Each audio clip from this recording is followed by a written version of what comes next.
Welcome in, everyone, to a live Seahawks preview show here on the Hawkseye podcast. And today I am joined by fellow Seahawks content creator from the Hawks Nest podcast. Brandon Cain is in the house today to join me to help break down the Seahawks Panthers game coming up on Sunday. First off, apologies, guys. We had some tech issues on this end, getting this all organized for you guys, so apologies for that. But other than that, Brandon, how are you doing?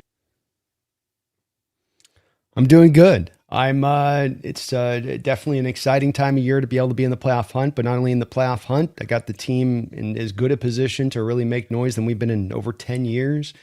So it's just, living through Christmas in the Wonderland, man, just enjoying it, soaking it up, reveling in this a little bit at the same time after some struggles through the years of not quite being able to really get over the top to this, way of things. So just riding high, man.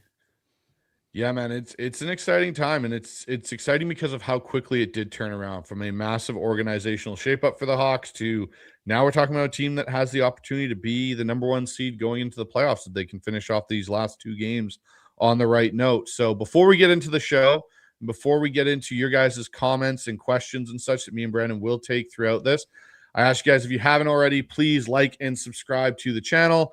Helps me out, helps my algorithm out here on the Hawkseye. And as well, guys, make sure you follow Brandon over on the Hawks Nest. Like, subscribe, and click the notification over on his channel as well. Help us keep building this community, as we are both members of the Seahawks Syndicate as well, which a lot of you I know enjoy that show that we have. I think we'll have one next week, actually, Brandon, if I'm not mistaken. We'll have a new Syndicate show coming out. So if you guys have done all that, we'll get into the show right after this.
All right, everyone, and as promised, me and Brandon are going to break down this matchup coming up this Sunday with the Seahawks and Panthers. And so, Brandon, the first question I got to ask you is, do you view this game coming off the high of which was that Thursday night spectacular as a bit of a trap game for the Hawks? You've got this little bit of an extra time. You've got the holiday break.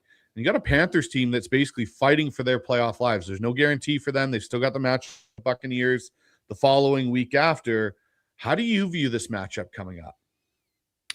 Yeah, I think it's hard for me to quite get into the alignment of this as a possible trap game. I understand trap games to be where you're playing with to a middling to a below average team. This team is in first place, so that doesn't make a lot of sense. They really, as I understand it, you can correct me on this, that they may not have as much to play for in this game, considering that whatever happens in this game, they still have to beat the Buccaneers next week. And if they lose this week and they beat the Buccaneers next week, I believe that they would still have the division at that point. So I think that if there's really anybody that's in danger of this being a trap game as far as this on the outlook of it, would be more the Panthers, even though we have the great record, because of the fact that you could see them saving a couple of guns for that matchup next week to make sure that they're more healthier and ready to go play that. I think that having the extra couple days also protects you and insulates you a little bit from this. And the fact that you're just 2 games away from getting a home field advantage throughout the playoffs and that first round bye, a whole week off, and basically for not a whole week off, but essentially a week off to rest your body. I just feel like there's so much stakes at play at this point in time of the year. I think that when you're talking about trap game, Bryce, you're talking about week 5. You're talking about week 10. When we're into the final 2 weeks of the season and everything's on the line, I don't think I really buy into that. I don't think I'm coming out of this game going, well, they just didn't take them seriously. I can't see it. Yeah, that's going to be the interesting thing for me too, Brandon, is, that Buccaneers matchup for this team. And I apologize, everyone. My headphones seem to have crapped out, so I had to take them off. So there's a bit of a reverb. I apologize. I'll get that sorted out. But yeah, that matchup with the Bucks is really going to be interesting to see because it sounds like Hunt's going to try and play. He's listed as questionable. Uh, but my other question, for you, Brandon, with this is, what do you make of Bryce Young and Dave Canales and this combo that they've got? How do you see Bryce Young in this game going up against the Mike McDonald defense? What are some of your thoughts on how that matchup's going to go? Well, I think Bryce has impressed me in the fact that I think even though he's kind of smaller, he does find a way to work on time better than a lot of times the smaller quarterbacks can tend to do so. And I think that part is impressive. I think that at the same point in time, there's a lot of things that they do to mitigate some of the size issues that he does have, specifically a lot of the spread concepts and working him out of shotgun. And he has been able to advance himself along as a quarterback in a couple of different ways, I think, namely getting good at playing on time script, not just the improvisational, I'm going to run around stuff, but actually finding a way to intermix the on time stuff to make it to where you can't just lean on him to always want to break the pocket and go kind of a la Caleb Williams a little bit of times, where you're waiting for the guy to run, it's just a matter of time before he's going to do so. This guy can stay within context of the offense, and that's made it hard, I think, for defenses to quite pinpoint this Panther offense down at all times because he can kind of do just different things all across the board. 1 minute it's on time, next minute he's taking deep shots right and left down the football field, and then you get the improvisation stuff as another layer in there where he's got a good feel in the pocket for pressure around him, enough quickness to get away from the pass rushers when they're close. And so it just makes him a little bit of a handful to deal with in that. I still think that he is a bit limited for a quarterback that was taken number 1 overall. I still don't think that he's got the biggest of arms. I think he's got to do a lot when he wants to throw the ball. There's a lot of, I've got to torque it up like those small guys do. You get a wind up, you get the crow hop, you get the feeling of the whole body pulling back from here like an elastic band to snap them forward. It takes all of their being to do it. One of the reasons I don't like the undersized quarterbacks, both, by the way, from a size standpoint and just girth standpoint, just a thin guy. It's hard for those guys to get as much of that kind of torque on the ball when they are undersized on top of that. Like a Russ could kind of do that at times because he had a little bit of that thick base and he could really let it rip. I just don't, with Bryce, it's just too much work sometimes, but I can't deny what he's done, man. And then on top of it, the fourth quarter comebacks and come from behind victories like he's done this year and shown that he's got a little bit of that ice water in his veins at times to be able to bring you back from behind. So he's impressed me, but he's still not sold me, if that makes sense. It's actually funny you say it that way, Brandon, because for me, it's the same way. Like, I've been impressed with what Bryce Young has been able to do this season.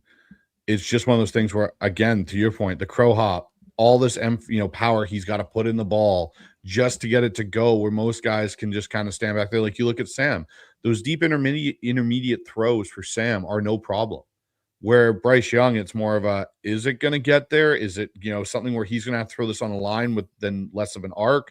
And the linebacker's going to step in front of it. Like, there's just questions that way. And he's done a good job keeping them in games and keeping them competitive. For where he was taken as a number 1 overall pick to where he is currently, I didn't see the value, and I still don't see the value. And that's just me as a person on him. But he's done a really good job this year. So let's kind of look at it in this line, Brandon. I want to take a look at style versus survival and how this game's going to be played. When you look at Seattle's balance, where do you think it's going to stress Carolina the most due to the fact that they've got a top defense, they've got a top offense, they've got a top special teams unit? Like, there's not really a part that, well, our offense is struggling a bit, but overall, where do you see the stress most for Carolina? Is it going up against the Seahawks defense, or is it playing the Seahawks offense? I think that the stress for the Panthers is going to be in probably playing the. I'm drawn on this one a little bit. I'm going to go to probably because the offense is doing pretty good for the Panthers and they've got Tedero and McMillan back in there. It's the biggest stress from them is going to be what we do, I think, offensively speaking, because I think that there's some places we can get after this defense in a couple of different ways, where it doesn't have to be just one size fits all attack pattern. Like with Rams, it's like, work the run game and then short passes. I think that you're going to be able to work all levels of the passing attack in this game against this Panthers defense. Certainly the corners are playing good on the outside, but I think that front seven is nothing to write home about. So I think that you have definitely some advantages and some abilities to attack, I think, with what they do. They're going to be okay defensively, at least stylistically, in that they do lean to that light box stuff. So they're not going to, I don't think that they're going to drive as heavy to the stack box blitz stuff that our offense has feasted on at times this year when teams have pulled that out. And we've seen in recent weeks that some of that's been dialed back a little bit. So I would expect them to lean into that part of it, but still, nonetheless, you got Derek Brown on there having a pretty good year. Scorden has been better, and he was taped last week, really flashed. But outside of that, you just don't have a lot there in that front seven to feel scared about. Yeah, that's the thing for me. Like, if I'm Seattle, I almost look at this as a get right game for this offense for consistency factors, for not having the lull periods that we've had as an offense over the last, I'd say month and a bit now. Like, really going back to that Rams game in SoFi, this team outside of that Titans game has kind of struggled to sustain any first half offensive consistency. And I think this gives you an opportunity. The ability to run the ball is going to be the biggest factor for me here, Brandon. And can Seattle get this running game going consistently? We saw what happens when you get Ken Walker more involved in the offense in the Rams game. And then I know you and me have talked about it, but I'm going to ask you this right now. Do you see this team leaning one way or another with a running back going forward? Or do you think it's still going to be this committee approach they've been going with that just has led to no real success overall for this unit throughout the season? I'd like to think that they're going to start to understand what's up. I think that there's a philosophy in place throughout this year was we want to keep Walker. If we want to make a playoff run, we want Walker healthy at the end when the playoff run begins. I think that was a guiding light in light of how many years with Walker you had him injured, how many different times this offseason he had been banged up and injured. So you're thinking, look, maybe it'd be his last year. We want him to be productive, but when do we need him most productive? Start of the year at the first 6 games, or down the back half of the schedule, or with stuff really on the line? And I think that they've done such a good job of managing those touches, not overloading him in this way. But now we find ourselves down to proverbially 5 football games. 5 games, all you need left. And with this guy being a guy who very well possibly could walk. So it's not like there isn't a little bit of the factor of, hey, run it till the wheels fall off here in my ideology of approach for this situation. And that is just to say you got to run with them now almost full meal deal. Short yardage, a little bit of intermixing, third down back to Charbonnet. Put him out there for that stuff. But aside from that, I kind of want to see Walker out there a little bit more than we're seeing him. I want to see more of a 15 touches on the ground a game and then a couple of throws to him a game. I just think that in light of the fact this offense isn't always finding consistency, we got to lean on the stuff that is working. My man's averaging 4.6 yards per carry. He's being dynamic out of the backfield as a pass catcher. So let's lean into that. Yeah, that was one thing I enjoyed seeing, was obviously Ken being more involved in the pass game this past weekend. This past week, I should say. It was refreshing to see a Seattle screen pass to a running back actually work the way it's intended to see him catch, the angle or the Texas route and create kind of some nightmares for linebackers, because he is such a quick, explosive back that when you can get him out in the flats and get him out in space on the linebacker, he can take advantage of it, and seem to open up more of that inside between the hashes areas for Sam to, thread the ball a little bit in some of those situations. For Carolina in this game, Brandon, what do they have to take away schematically from Seattle's offense to have success when they're trying to stop it?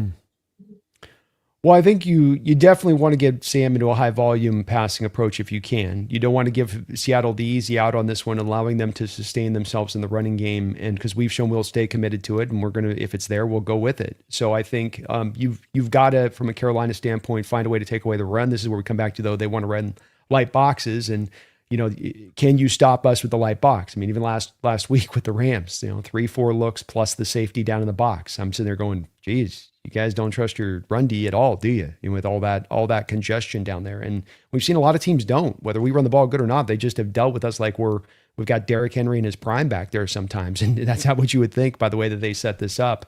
So I'm going to be interested to see if Carolina deviates outside of themselves to go to more of the standardized playbook that we've seen for the Seahawks offense throughout the course of this whole year. But I just have to think that they don't want to let us off easy with this, where we run the ball, we shorten the game, we shorten the possessions, we get into the third and makeables constantly. We're just kind of moving the ball up and down the field as we want with it at that point. I feel like they're going to try to stifle that, and maybe this will mean stack boxes. Maybe it'll be more. They do 3-4 looks, so they will lean into that 3-4 base stuff with the 12 personnel that we run as their standardized counter. But then we've got to punish them in those cases. And that's another place that I think sometimes we don't always do a great job of, is that, look, we got them in base. We got a safety down in the box. Like, there's somebody should be eating here. Yeah, that's the one thing I've been most frustrated with, Brandon. And you and me have kind of shared that sentiment throughout the season, is like, okay, we got Shaheed and we're getting these light boxes. Like, why are we not taking advantage of those? And then when teams do roll down that safety or that extra player into the box, why haven't we been able to take advantage over this back end stretch? We've missed a few times, but it just hasn't been consistent enough. So last question here, Brandon, on this part is, if Seattle can stay on schedule early with, being ahead of the chains and so on, how quickly do you think this game could get out of hand for Seattle? Or do you think it'll still remain tight through most of the game? I'm predicting a tight game just because it is 10 a.m., but you're down a pass rusher. You're not bad injury wise, but there's a couple things here and there. It just is going to be one of those games where Panthers play so much better at home. I am going to say, if there's guys that are on the line injury wise, like Tataroa McMillan didn't practice on Wednesday. If McMillan isn't playing, then it's going to change to the heart of your question a little bit with that on us having a lot more comfortable win. I do see it as a little bit closer just because of some of those factors that late in the season and all that. They're a good team and they're coming together pretty well. And I just think that I could see it just kind of playing out that way. But I could also easily see it going the other way with a couple of things that a couple guys they rest and they need all of their hands on deck for this one, essentially, if they're going to be able to take us down. So back again just too as well. I think utilizing Ken out of the backfield, to your point on this, I think that this has also got to be part of the levers that are pulled when the run game isn't working. I need more of, okay, we realize in the first and a half quarter, it's 2 yards a carry. It's -1. It's 1 yard a carry. Okay, I want throws out into the flat then. Doesn't even have to be screenplays. Just throw a quick one out to the flat. Go get me the 3 yards. And Hawks offense has got to, as much as for this Panther game, in my opinion, Bryce, I'm interested to hear your thoughts on it. This offense is rooted in its ability to get productive plays, play in and play out. Our offense is not getting productive plays, play in and play out. They've got to conceptually embrace more of the productive plays by any means that those come about. And to me, 3 yards is about what I'm going to call a productive play at this point. Would love 4, but I'll take 3, Bryce. I ain't being greedy. And so those 3 yard throws out in the flat, especially with the way these defenses are sinking the coverages to deep, the linebackers are pulling into the middle of the field. A lot of times you're seeing the flat routes over there. A lot of times they're just not even there because we've kept them in to chip. So it's like, yeah, why wouldn't you have your linebacker just drop to depth because the guy's going to chip and be laid out of the backfield anyway? I want some swings. I want the swing. I want a swing post snap. I don't want the chip and swing. I want the swing. You know what I mean? And so to your point, use that stuff if this stuff ain't working. Find a way to get back more into the positive place so that we can get in third and makeable, because I think really the biggest kryptonite of this offense, really, other than being in the shadow of their own end zone, is third and longs. That's been the one to me that just, you've got to get out of that. You got to stay out of it. You're not good in that. That's not your bread and butter. You can't count on a 3rd and 16 Kenneth Walker run up the middle. That ain't happening probably again. So maybe we try to work a little bit more from this angle of things, It's really funny that you bring that up, Brandon, because that's actually the next topic, consistency versus explosiveness. And it really ties into your point with this offense and being productive and on a play in, play out basis. And something that I think, to your point, this offense doesn't have. It doesn't have a consistency on getting constant production. You're getting yourself stuck in third and longs. And the thing is, I feel like sometimes Kubiak as a play caller gets a little too reliant on, well, I can get the explosive play. We can get JSN open deep in the middle of the field, rather than, to your point, like, hey, if it's not working, how do we adapt to still get production? And if you go back and you trace this offense all the way back to Bill Walsh, what he used to do when he had Roger Craig and some of the running backs he did in the 80s with that 49ers team was like, okay, we're not being able to run the ball successfully. How do we get the running game still going? Okay, we use the swing, we use the flat pass, we use the running back option route to still manufacture run plays in a air bracket, quote unquote, through our quick passing game. And it then started to open things up, because then as teams got more concerned, then you came back inside and ran the ball. And you kind of go back and forth with that mix. And it seems like for us, is the minute it's not there and it's not working, we almost try to abandon it and come back to it at a later point. But when we try and come back to it, it's still, we don't come back to it to a productive manner. It's more like we got to come back to it to open something out. It's very much like our boot action game in the past. Like every time we seem to run boot action with Sam, we seem to have success with it. But we like to do these play actions and sit in the pocket, which I'm fine with. But we need a bit more of a mixture there to get productive plays out of it, because there's more time than not when we go straight to drop back out of play action, Sam's under pressure because we're not moving that pocket. And that O-line's not built to hold up the way that it should in certain aspects of that. So I'm all with you there in trying to manufacture more productive offense consistently rather than relying on the explosive plays, because as we saw on this past Thursday night, when you get behind the chains against a good team, and if it's going to happen in the playoffs, it's really hard to come back in those games. A lot of things have to break your way for that to happen. They really do, and that's where we're setting. We're setting hopefully a baseline that we can start to build upon in the playoffs that hasn't been here throughout this year. And I was mentioning on my prior show that maybe the feast and famine nature of this whole team as a whole, and it is a little bit on the defense too. I'll say it's just the defense doesn't have it as much happen as the offense does. The offense just more of guilty of this. I think you look at the Niner game, the Tampa Bay game, last week's game against the Rams, and you can see with the defense of that when it does kind of go off the rails, it really goes off the rails. So it's not as much an issue to me with the defense because they've been so good throughout the year, but it is kind of just the nature of this team. And I come out of it thinking that maybe this is what you get with the third youngest football team in the entire NFL. This is what you get with $80 million of dead money on the books. You know, that you're not going to have everything just topped off, that everything's not going to be in perfect shape. And so maybe that is, we have to win by being feast or famine. And that may be just the way this goes. But I would be a little bit more able to be in that role and mode, I think, Bryce, if we actually tried tangibly to work more of this short passing offense, to your point. I mean, the rollout stuff, we ran the run rollout, naked boot to the left with Sam early in the game. How many times did we go back to that in the Rams game? And I just, how many easy passes is Kubiak sometimes getting Sam? It's just like some of these things are just real high level dropbacks, multiple read throughs. There's not as many of those just quick, easy throws in there for him to get him in rhythm. It's what I liked about this last game is that Kubiak actually kind of recognized this and okay, naked boot to the left, easy completion. Okay, come back to the screen game now to Walker. It's like those two throws for a quarterback, and you know this, like that stuff can just, it just starts to make you feel good. You're all right. I got the nice sweat going, hit a couple completed passes. Ooh, 50-yarder Walker makes the stats look good.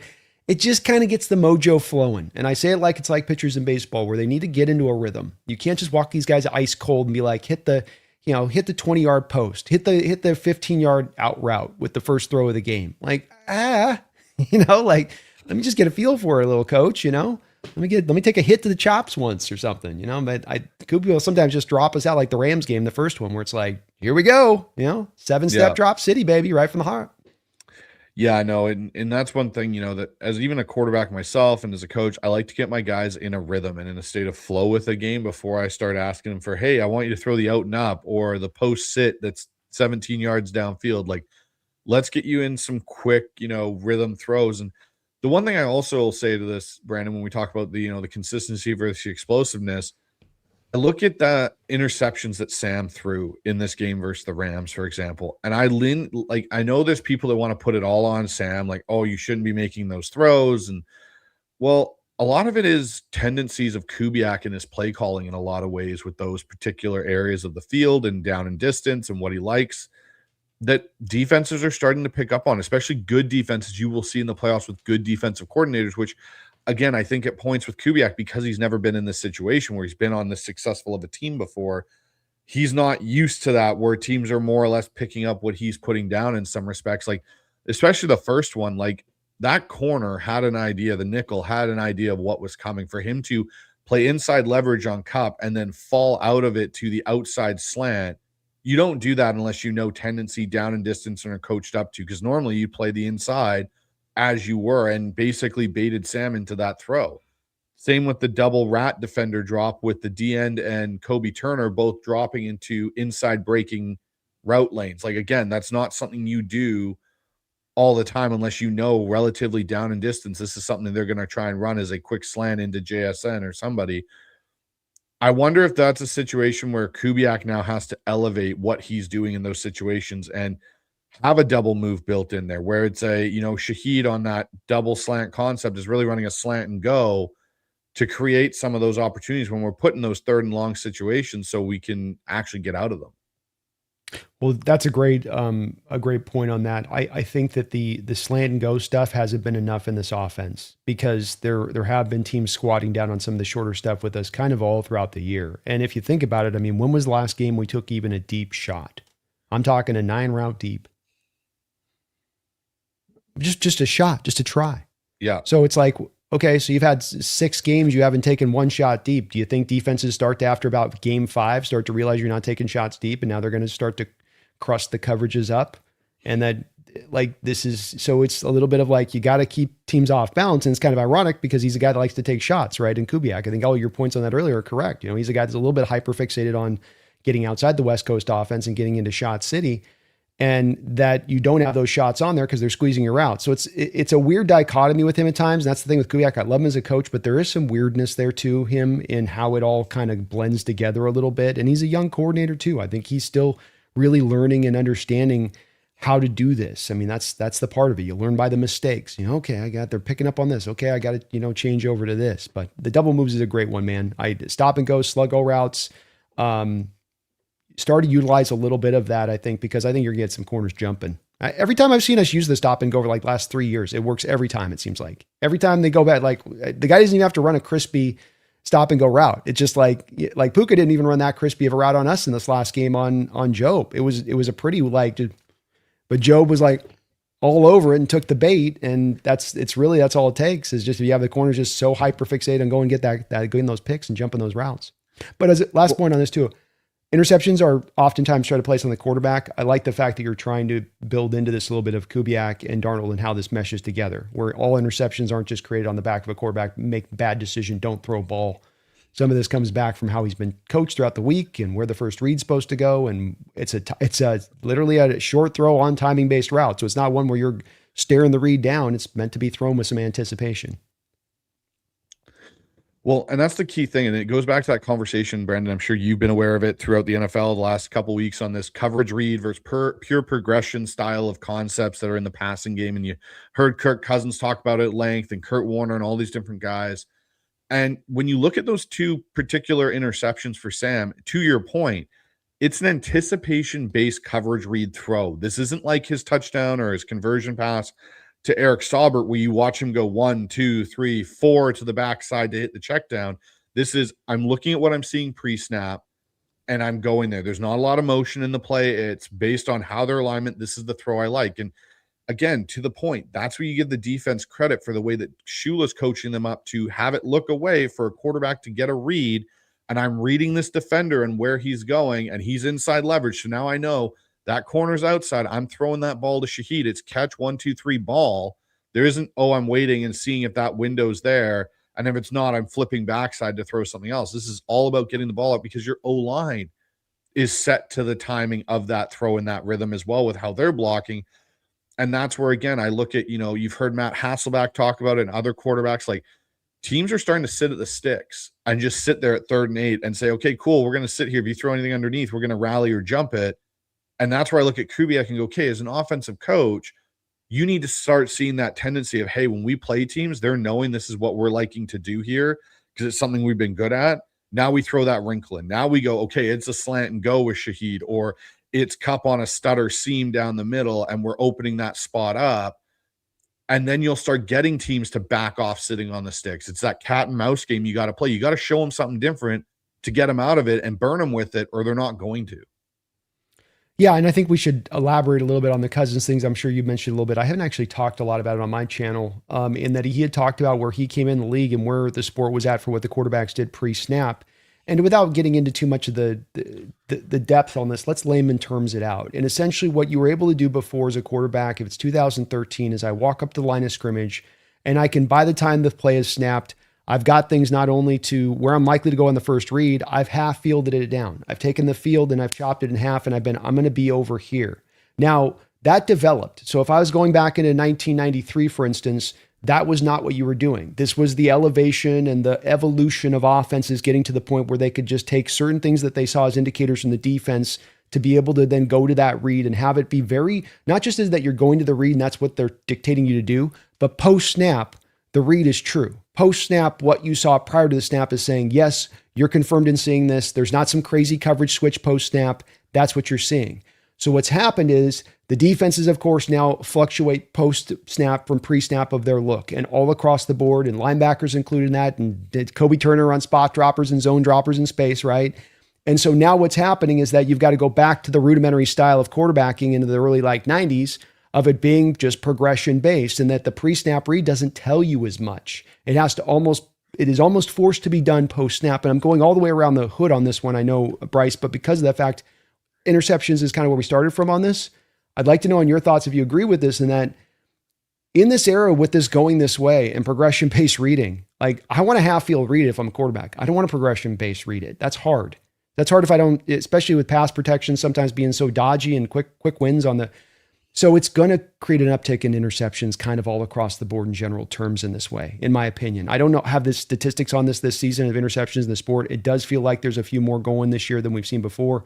And I think that this is just because of the evolution of where it's gone offensively, because you just pre-snap don't get very much. Is that kind of accurate to your understanding of this as well? Yeah, it very much is. And it's where, like, for me, when I build an offense, I only truly put in my offense. And I'm dealing with guys at the junior college age bracket, and I'm only putting in maybe 4 or 5 true pure progression style plays.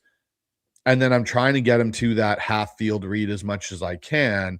But to your point, this is where defense has changed, and they went with what they go as mod coverage or Meg coverage, where it's, okay, Meg is man everywhere he goes, but it looks like zone. So you line up in a zone look. Say you look the way, most corners were, and most quarterbacks taught this. Hey, if a corner's got open hips to you, eyes to you in the backfield, he's in zone because he doesn't care about the receiver right across the line because he's not looking at him. Well, now they can look like they're in that and run Meg coverage and chase him across the field, and it throws you off. Or they run mod, which is man on deep. So you're sitting in cover 2, but then if your guy runs on a vertical route, you're now running with him in man coverage. Well, again, a quarterback thinks it's cover 2, so he throws a certain ball because by the time that receiver hits the landmark of being even or just about even with a corner, okay, I'm throwing this whole shot right in the window, and now all of a sudden that corner's running and undercuts it and picks it. It's like, well, that's not what he showed me. He showed me he was in cover 2 and then ran with the guy, which I wasn't expecting him to do. And so this is why they moved, to your point, to that pure progression, because defenses got smarter in how they disguise things. Now, if you can get to half field, it's, to your point, Brandon, yeah, offensive line protection really makes this go. And that's where I think when you get to your progression-based passing game, this is where Kubiak, I will say a little bit, but more McVay and Shanahan have really started to excel with it, of building the pure progression off of the play action, because that play action gives you that little bit of extra time to be able to see those windows and be able to make those throws. Because trying to do that at a straight drop back, you've got to be so quick to eliminate things. And Kirk talked about that. Like, he's like, I've got to eliminate things 1, 2 to get to that backside dagger concept that's coming in. Because if I don't, I'm too late to that, and I'm getting crushed because these edge rushers are coming so fast around the end. Yeah, and that's where that's where Sam talks about listen to your feet, right? Because the feet are guiding you and they're leading you to where you need to be going, but sometimes the head will stay where the feet don't go, and that's where you're a little late on those progressions, and you don't have that time. To your point, the coverages you're talking about, like, think about those coverages you discussed and how just subtle they are and how hard that is to spot. Versus, let's say you had old school 2013, we have like a cover 3 Mabel, right? So cover 3 to one side of the field, man coverage the other side. Okay, pre-snap, what's that going to look like? I'm going to have off coverage to the cover 3 side, right? And then I'm going to have press man over to the other side. And so quarterbacking wise, I go, he's in man, I know it. He's going to be facing cover 3, so I can hit the in-cutting route to him. And if I don't see that, I can always come back over to this on my man-on-man, because the cover 3, the safety over the top's probably going to glide over to the guy over to this side. And now, like you're talking about, it's like it looks zone, and then it suddenly becomes man post-snap, and it's just a whole different level of confusion and disguising. Well, and the one thing for me, I think one of the best advances is cover 6, where you're getting cover 4 on one side, cover 2 on the other, but you'll get like, hey, it's cover 4 over here, but really on the other side, it's cover 2, but it's cover 2 invert now. So your corner's going and your safety shooting, but they're still playing that too high shell look. And you're sitting there as a quarterback going, okay, I think it's cover 4 across the board. I think it is. So I know I've got this, in breaking route I can hit. And all of a sudden that safety comes down. You throw it into that window and he's there. And to your point, this is why you're seeing an uptick in interceptions, because defenses have gotten so much better at disguising it. And it, to this point, Brandon, motion doesn't even give things away now because of the communication across. So you could be sitting in a Meg style coverage where it's man everywhere he goes, but say the X receiver motions down the line, that corner may not follow him, and it may be a pickup by the nickel, and the corner may actually be taking the slot guy, and you may sit there going, okay, they're in zone. Corner didn't move, they're in zone, and all of a sudden the nickel's running across, and you're going, wait, what? Why is he running across the field with my guy running my over route and undercuts it and goes the other way? Like we've seen Woolen do that a couple of times in his Seahawks career where he looks like he's in off zone and then chases the over route across the field. It makes it hard on a quarterback because now what you're seeing pre-snap to what you're seeing post-snap is that much more difficult. And this is why I'll say this, Brandon, this is the last topic we'll get on this because we've gotten ourselves in quite the tangent.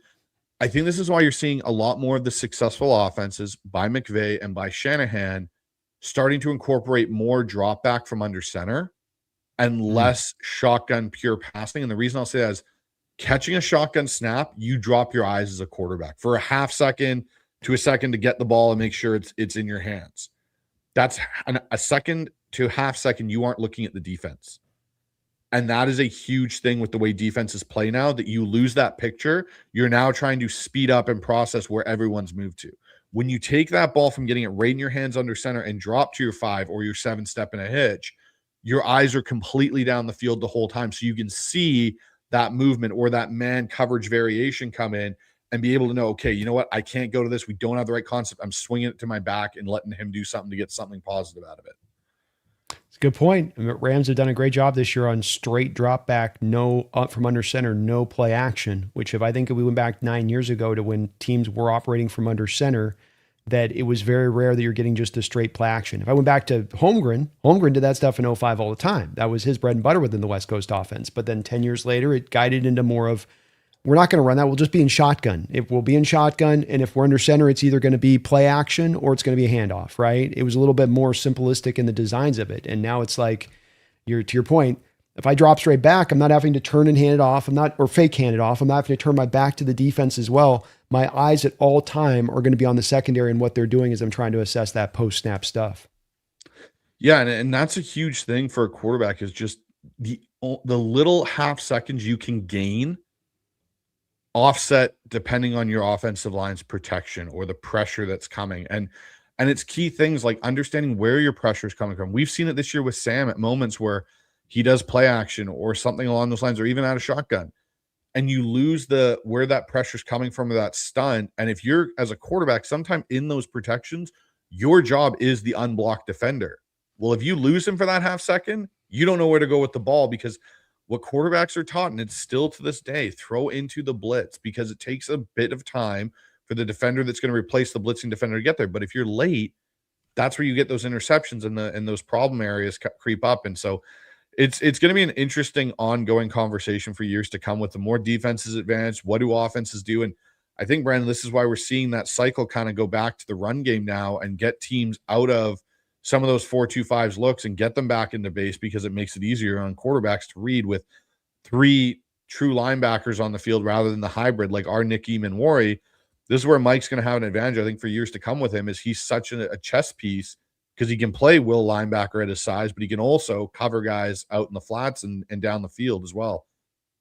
It is a huge advantage. I mean, look no further than that Rams game last week with how we're playing it with our freaking light. I mean, it was wild watching the 22. I don't know if you had the same experience, but you're watching our 22 and it's like our 4 defensive linemen stretched wide longer than the state of California on that offensive line. And then the Rams coming in there with the 3-4 and your 2 linebackers. And here's the safety right next to the linebackers. Essentially is an extra de facto linebacker at this point. And it's a meaty box, man. It's a very meaty box. So let's talk about this QB matchup a little bit here, Brandon. Let's talk about the Darnold versus Young. And so, from your perspective, what has Darnold done the best this year that he didn't do in Minnesota? What has he gotten better at that he maybe struggled with in Minnesota?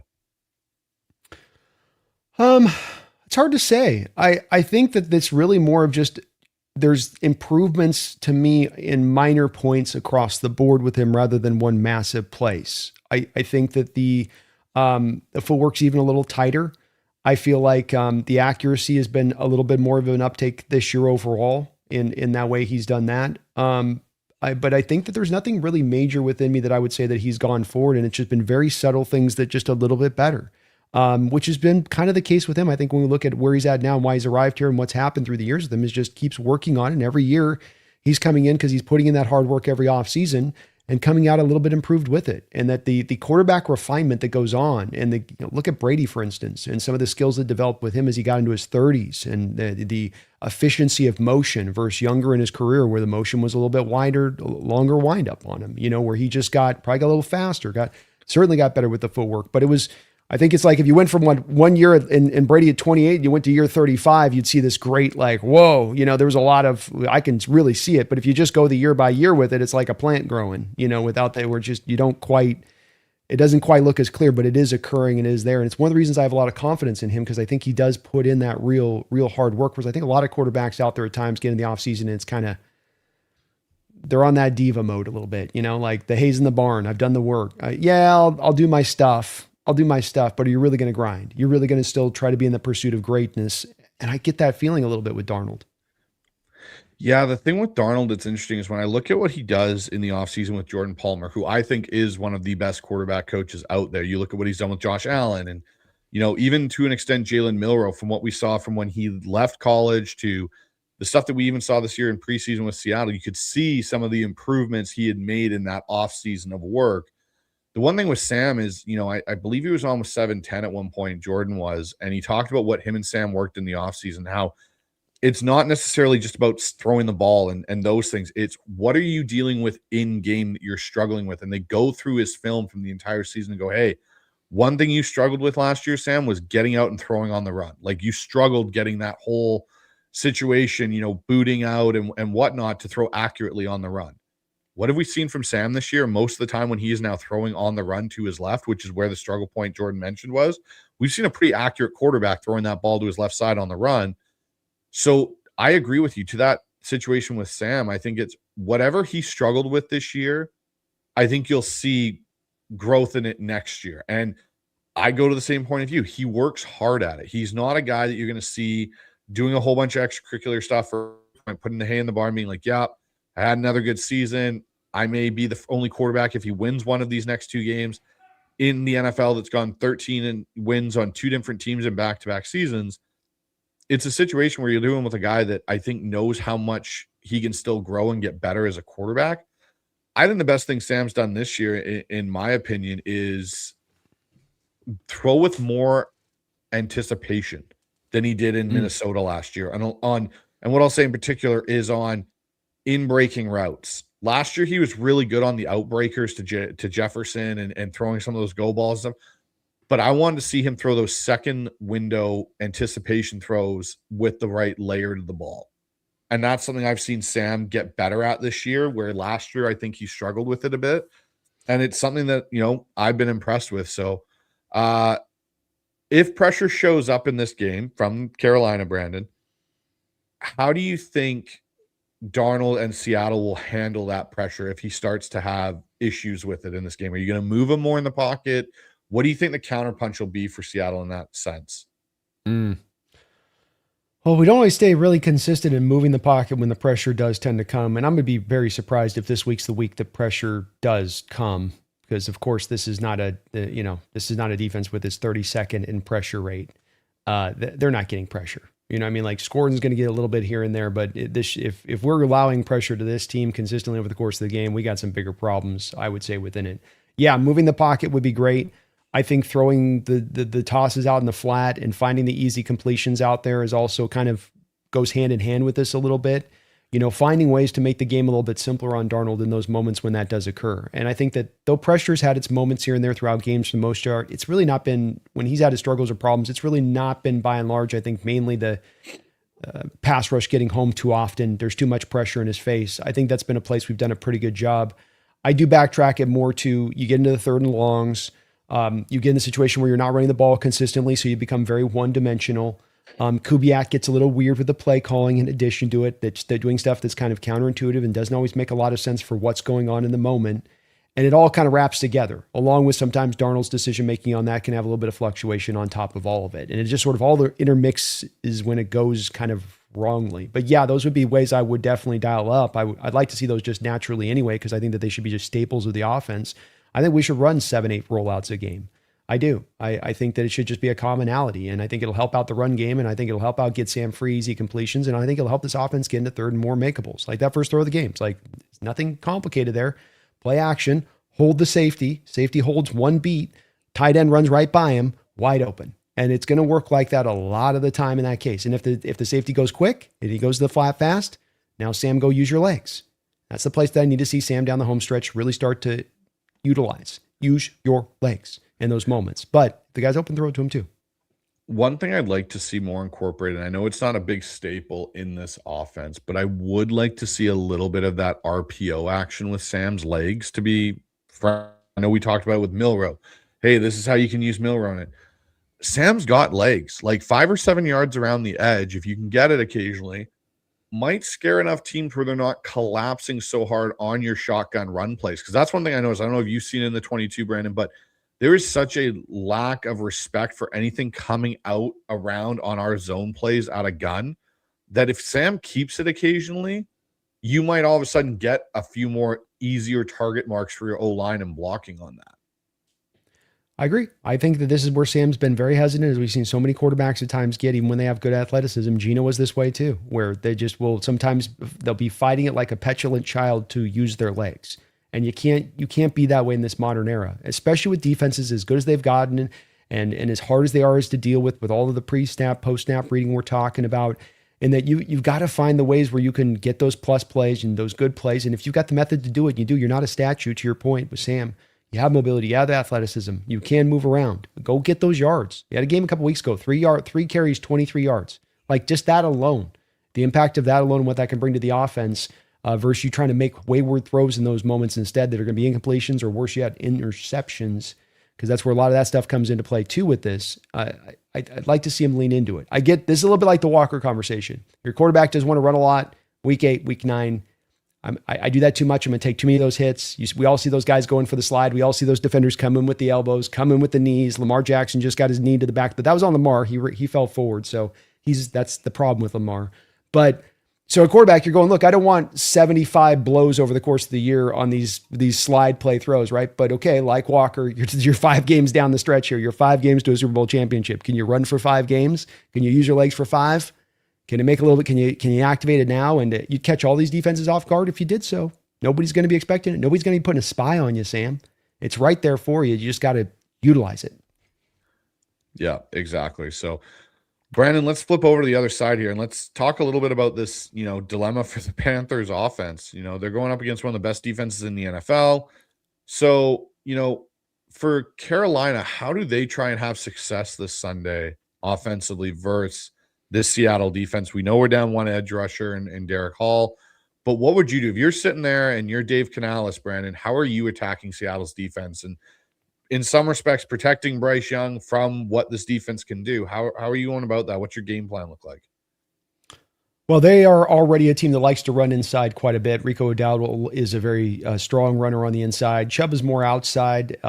But they do use him inside too a little bit. So they've got a couple of running backs that are interesting. They built up a line that can block. We want to run the light boxes. I think it's very straightforward right out the gate from Carolina's perspective on this, that you are going to try to run and you're going to try to work it. I will say I think Canales has a little bit of that thing that goes on like McVay does at times where wants to get a little bit pass happy and doesn't always every game in and game out stay as connected to the running game as he probably should.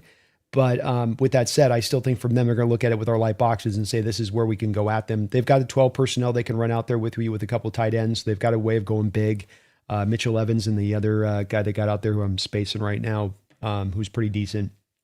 They're functional enough to get the job done over there for them. So I think that's first and foremost where you're operating from, where you're running the ball. You're probably going to try to then work a lot of the on-time short stuff with Bryce that he can do, especially to Teterow and McMillan.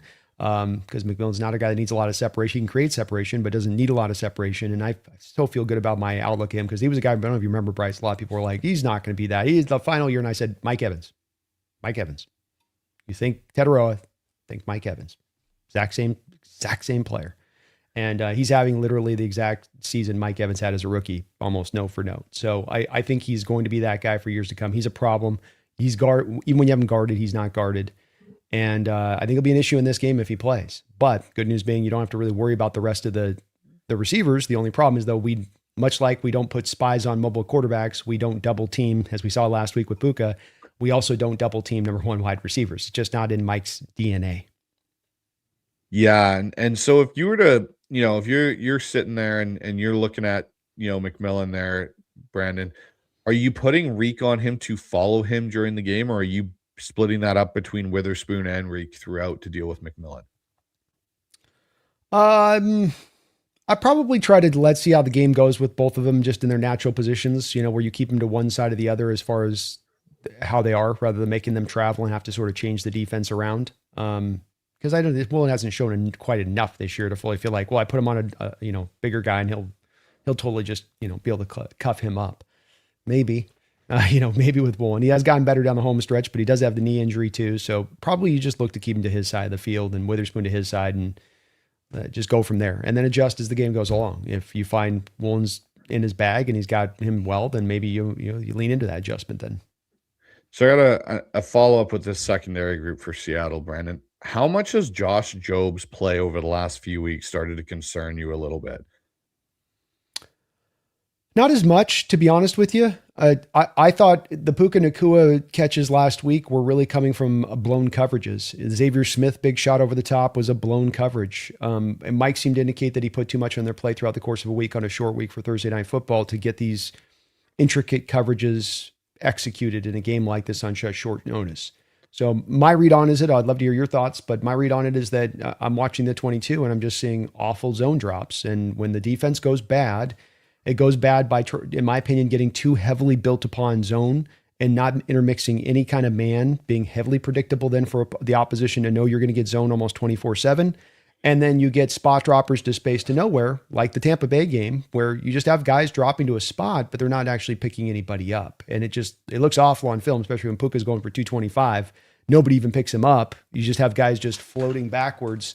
And I think that's more of what's at case. Yeah, you got the one moment there where he's lined up in press coverage and he gets the catch on the slant route and it looks really like, but I don't think that, he's getting like destroyed. He's going to give as good as he gets. He is what he is out there.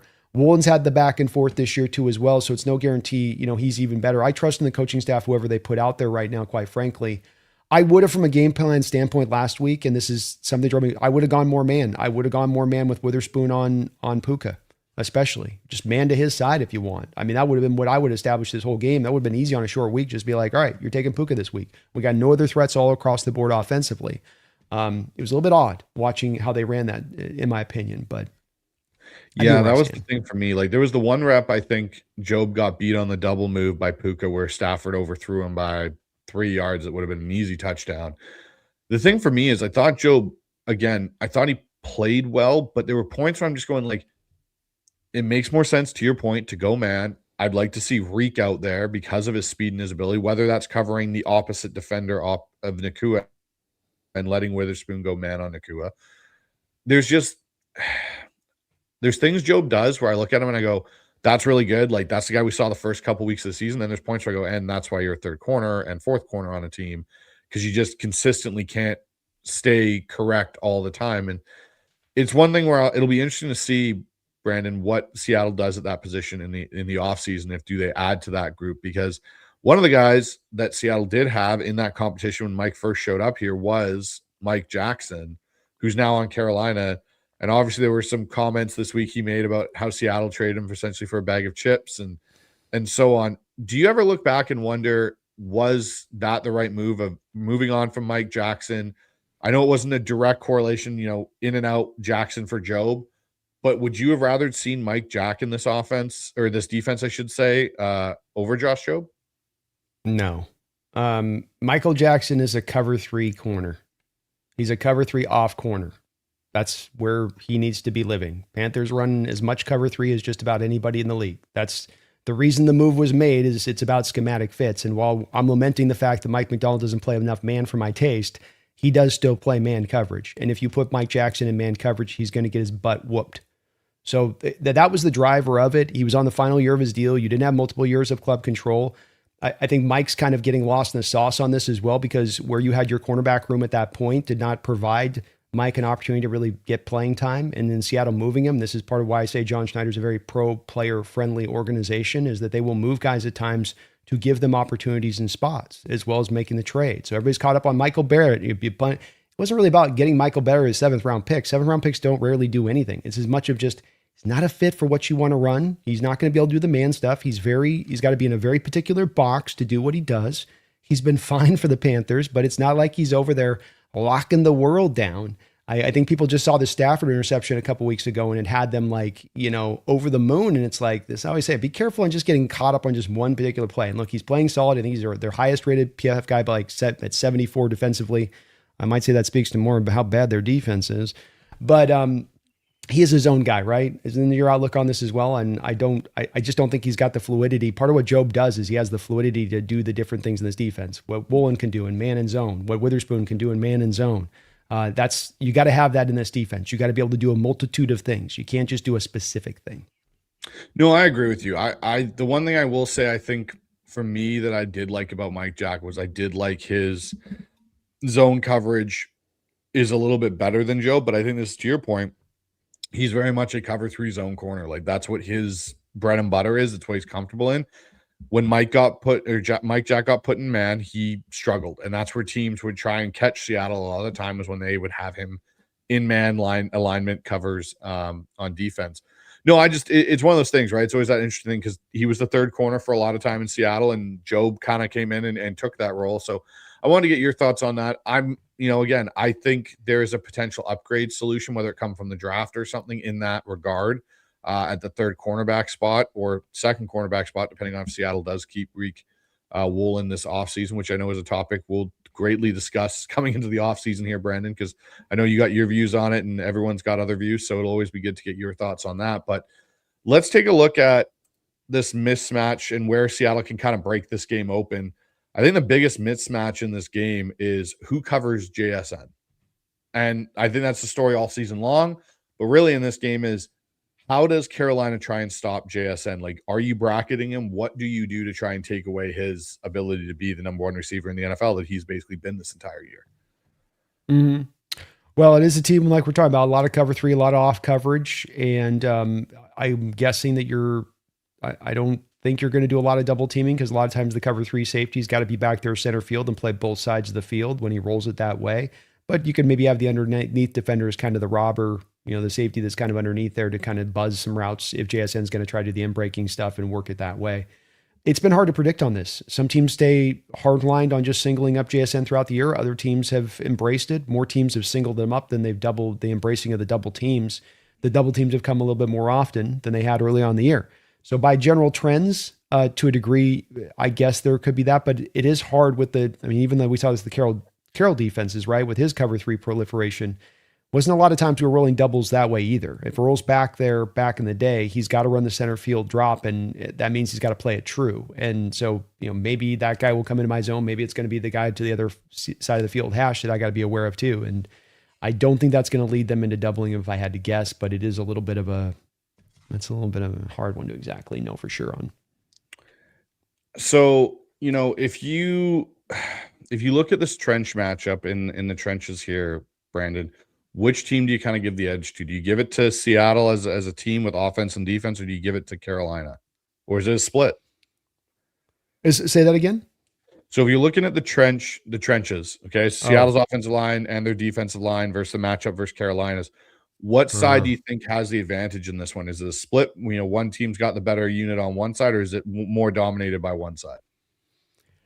Well, I think you're definitely going to be able to beat them. Their defensive line's better than their offensive line, but their offensive line is probably one of their stronger offensive lines we faced this year at the same time. So it is a little bit of a strength on strength with you being a little bit more strength, I would say, from us there. I think offensive line wise and pass protection, we will neutralize them across the board. I don't have any issues there. Are we going to be able to open up as many run holes against this defense? We'll see on that part. That's with our offense, that remains to be seen as a week in, week out basis. But the way they pass protected and had done so pretty consistently throughout the year, I think you'll be fine.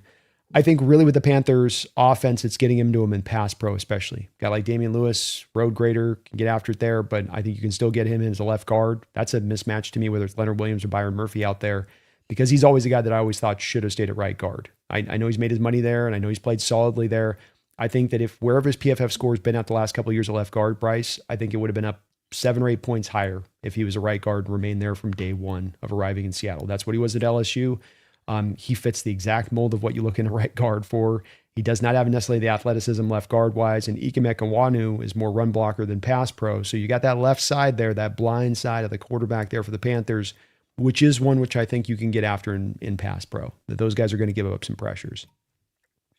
Yeah, for me, I kind of tend to agree with you, Brandon. I look at it and I go, Seattle's defensive line should be able to get after Carolina, especially on the edges with DeMarcus Lawrence and Chenna Nwosu, and hopefully Boye Mafe can surprise us a little bit. Like, I don't know how you feel, but just a little bit of a small offbeat here. What do you think happened with Boye this year, where he's just fallen off so much further than he was even last year? I don't like to get into a player's heart. I really don't. But I will just, in the name of you asking the question, and it's always instinctually on this kind of stuff, right? Because nobody really has the answers. And so you just kind of go to your instincts. And my instincts are this: the guy came out of the draft as an older prospect, number one. And there was always going to be a bit of a limitation to what you could hope to see from the development of him, even though he's fairly new to football. Because of that, we know that about older prospects. That's just the name of the game. I think that also different players come wired with a certain hunger, and other players maybe not as wired, as hungry to get to that spot of things. Not that he's a good worker, not that he's not trying, but I think specifically the thing that throws me off most about his game, Bryce, is not the lack of the pass pro coming forward. It's the run game going backwards. From day one of arriving with Boye Mafe, he was a top-notch run defender, and he had been that way coming into the season and had maintained that. And to see that go backwards, and to go backwards then not at the cost of an uptick in pass rush productivity, really has me a bit questioning with a guy like this on how much you want it.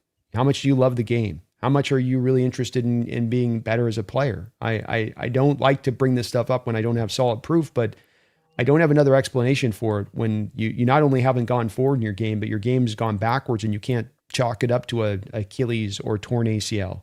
A guy said seven straight games of the sack just 2 years ago, Seahawks record. And, now he can't even sniff a sack, much less play well in the run game. And it's kind of wild to watch a little bit. Yeah, it's unfortunate because, again, to your point, like we were talking about a guy 2 years ago, we were looking at like, hey, is he going to take that step to be a high-end starting edge rusher? And it's just kind of gone the other way. And to your last point, the run game defense has fallen, which when we talked this offseason, and you and me were having our discussions about Derek Hall and Boye Mafe, who's the better option there and so on. For the long term, you brought up the point of Mafe is the better run defender. Like that's his thing. He is the better run defender, and you can potentially look to maybe extend him because of that fact, and maybe the pass rush skill set comes.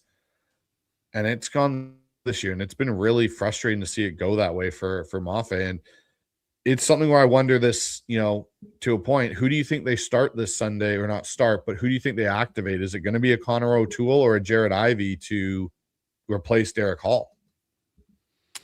I think it'd be Jared Ivey, because for the reasons we're talking about, where you go, I've got Uchenna and Lawrence, I got to restrict a little of their snap count, and I need a early down run defender. I'd like to have those guys rushing the passer more than defending the run in this game if I got to restrict down their snap count, because I'm dealing with a lighter rotation. And I know that in Jared Ivey, I've got a guy that I very well at this point, from a McDonald's standpoint, have more faith in him as a run defender off the edge on early downs than I would with Mafe. He's certainly a bigger dude over there and heavier hands and ability to root down in a way that Mafe has struggled with at times this year, here and there.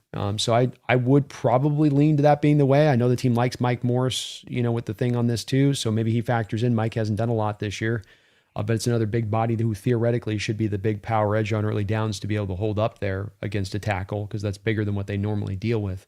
But again, hasn't quite been that. So probably have to cobble it together, Bryce. Yeah, it's going to be like it'll be interesting because to your point, I agree. I think Lawrence and Chenna need to be more your pass rush guys in this game, and I would bring Ivey up because he can play a bit of Lawrence's spot. There's that big run defender, and the other guy that I want to see be a little bit more impactful. Hopefully, plays a couple more snaps if they're going to activate him. Is Riley Mills? He's another guy. Like you saw a little bit of his impact in that Rams game, but again, I think he only played 6 snaps, and it was like we're sitting Brandon Peely, who's been a better run defender throughout the majority of the year, to give Mills his run and his due and get him up and going. So that's another one that I'm going to be interested in. But Brandon, we've been kind of going back and forth on this game for a little bit. Let's get into talking with the 12s. We got a bunch of people in the chat. We got 850 people watching. Appreciate that. So let's jump into the chat here. First one we got coming up. We got Big Mike. He goes, ask this question 1 or 2 pods back, Bryce. And since you're a coach, I want to ask it again. Been reported that Sam got fooled on one of the INTs versus the Rams. How do you coach him to recognize and avoid? Brandon, I'll let you go with this first, and then I'll kind of pivot. I'll go off you. How would you coach Sam out of that? I think that there's going to be a basic price of doing business because we've gone through a lot of this, Big Mike, and talking about structured wise what's going on defensively in the NFL and what's that doing to the quarterbacks. And my belief is that I know Sam has been a bit on the extreme side of this because of the amount of interceptions thrown from him. And so it's a very valid question and saying, well, yeah, but with him, there's more of it with him. It's not just he's at the regression of the mean across the board with where it's at with all quarterbacks on average. It's like it's a couple interceptions higher. I'd say that if we look at the starting quarterbacks in the league who started 6, 17, 18 games this year, I think he's probably maybe just a couple interceptions over the top of those guys on that average. So when we talk about him being over, it's not that he's at 20 interceptions and the average is down at like 7 here. So we definitely put it in the perspective of overall, it's not this epidemic of an issue from Sam, first and foremost. The second part of this is you're running the West Coast offense, an offense that's going to be rhythm-based and is going to have at times, and he talked about earlier on this drop, and I think you articulated it well, on the fact that this is one where it's not a progression read. It's one where I'm hitting my back foot and I'm throwing it. And we come back to, well, if you're doing that, then you need the pre-snap information to fully inform you on what you're doing post-snap then to get to that read. Well, like we talked about earlier here, a lot of your pre-snap reads are getting thrown into the trash can immediately post-snap. So I think that there's a little bit of this that comes back to being, this is the price of doing business in this day and age when you're going to be trying to throw the ball, because this is just what everybody's going to kind of have to deal with. This is why running the ball is so very important, and having balance in the offense is so very important, because now it's not all in the quarterback's arm to go and get it done, drive in and drive out. And I would offer that that's been, by and large, when you look at this offense, a big part of this. And it all drives back to those issues of third and longs. And it's just, you can't count on the run game basically here. And that what that does to your passing offense, it's going to create more interceptions because you're going to have more higher volume of attempts. It's going to create more interceptions because you're going to get more of the defense dropping structurally into zone concepts more and more and squeezing down those passing windows, especially the short passing windows. It also comes back to this other aspect we talked about here, Big Mike, being Kubiak and the play calls you call. And if you have a defender that's jumping a route, you have the anticipation of a zone drop at the goal line. You got Kobe dropping the goal line, hand off there, scores a touchdown. Charbonnet walks in if you hand the ball off there as a play call. So some of this does go back again to the play calling and not allowing defenses to pinpoint on what you're trying to do. And I think times with Kubiak, you can get a little pinpointed. And so it's like all these contribute together, and it's really not as much down to the coaching point than on Sam. Some interceptions will come. There's no way to eliminate all of them across the board. You try to minimize them as much as you can. That's where I get down to the things that are controllable with Sam. Late in the play, rolling to your left, trying to play superhero mode, not utilizing your legs, not just throwing away the ball, making a bad play worse in your decision-making because you're trying to make something happen. These are the things that are, to me, coaching and controllable. But that particular player, even the Kobe play, I don't know if I really go to those and say that I feel like those are that. Yeah, so Big Mike, from the coaching perspective here, those 2 interceptions from this past weekend or past game, you can't coach them out.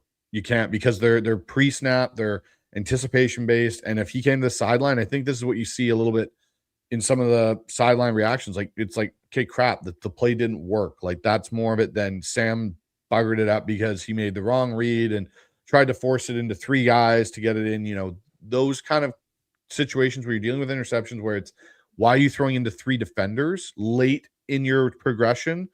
Then there's more of a coaching out factor. And those 2 from this Rams game, I don't know if I'm coaching anything out, because you're not expecting Kobe Turner to drop from your right side across face. And when you've got pressure in your face, he's hiding behind Jalen Sundell and Jared Verse, and you're throwing that on time, you're going to see him. Like, it's just not. And even NFL analysts like, Emmanuel Acho was saying, oh, you can't do that. It's like, dude, like, don't even. Like, you're looking at this through a TV lens. Like, when you watch the All-22 and you see the stunt, that's all an anticipation-based throw.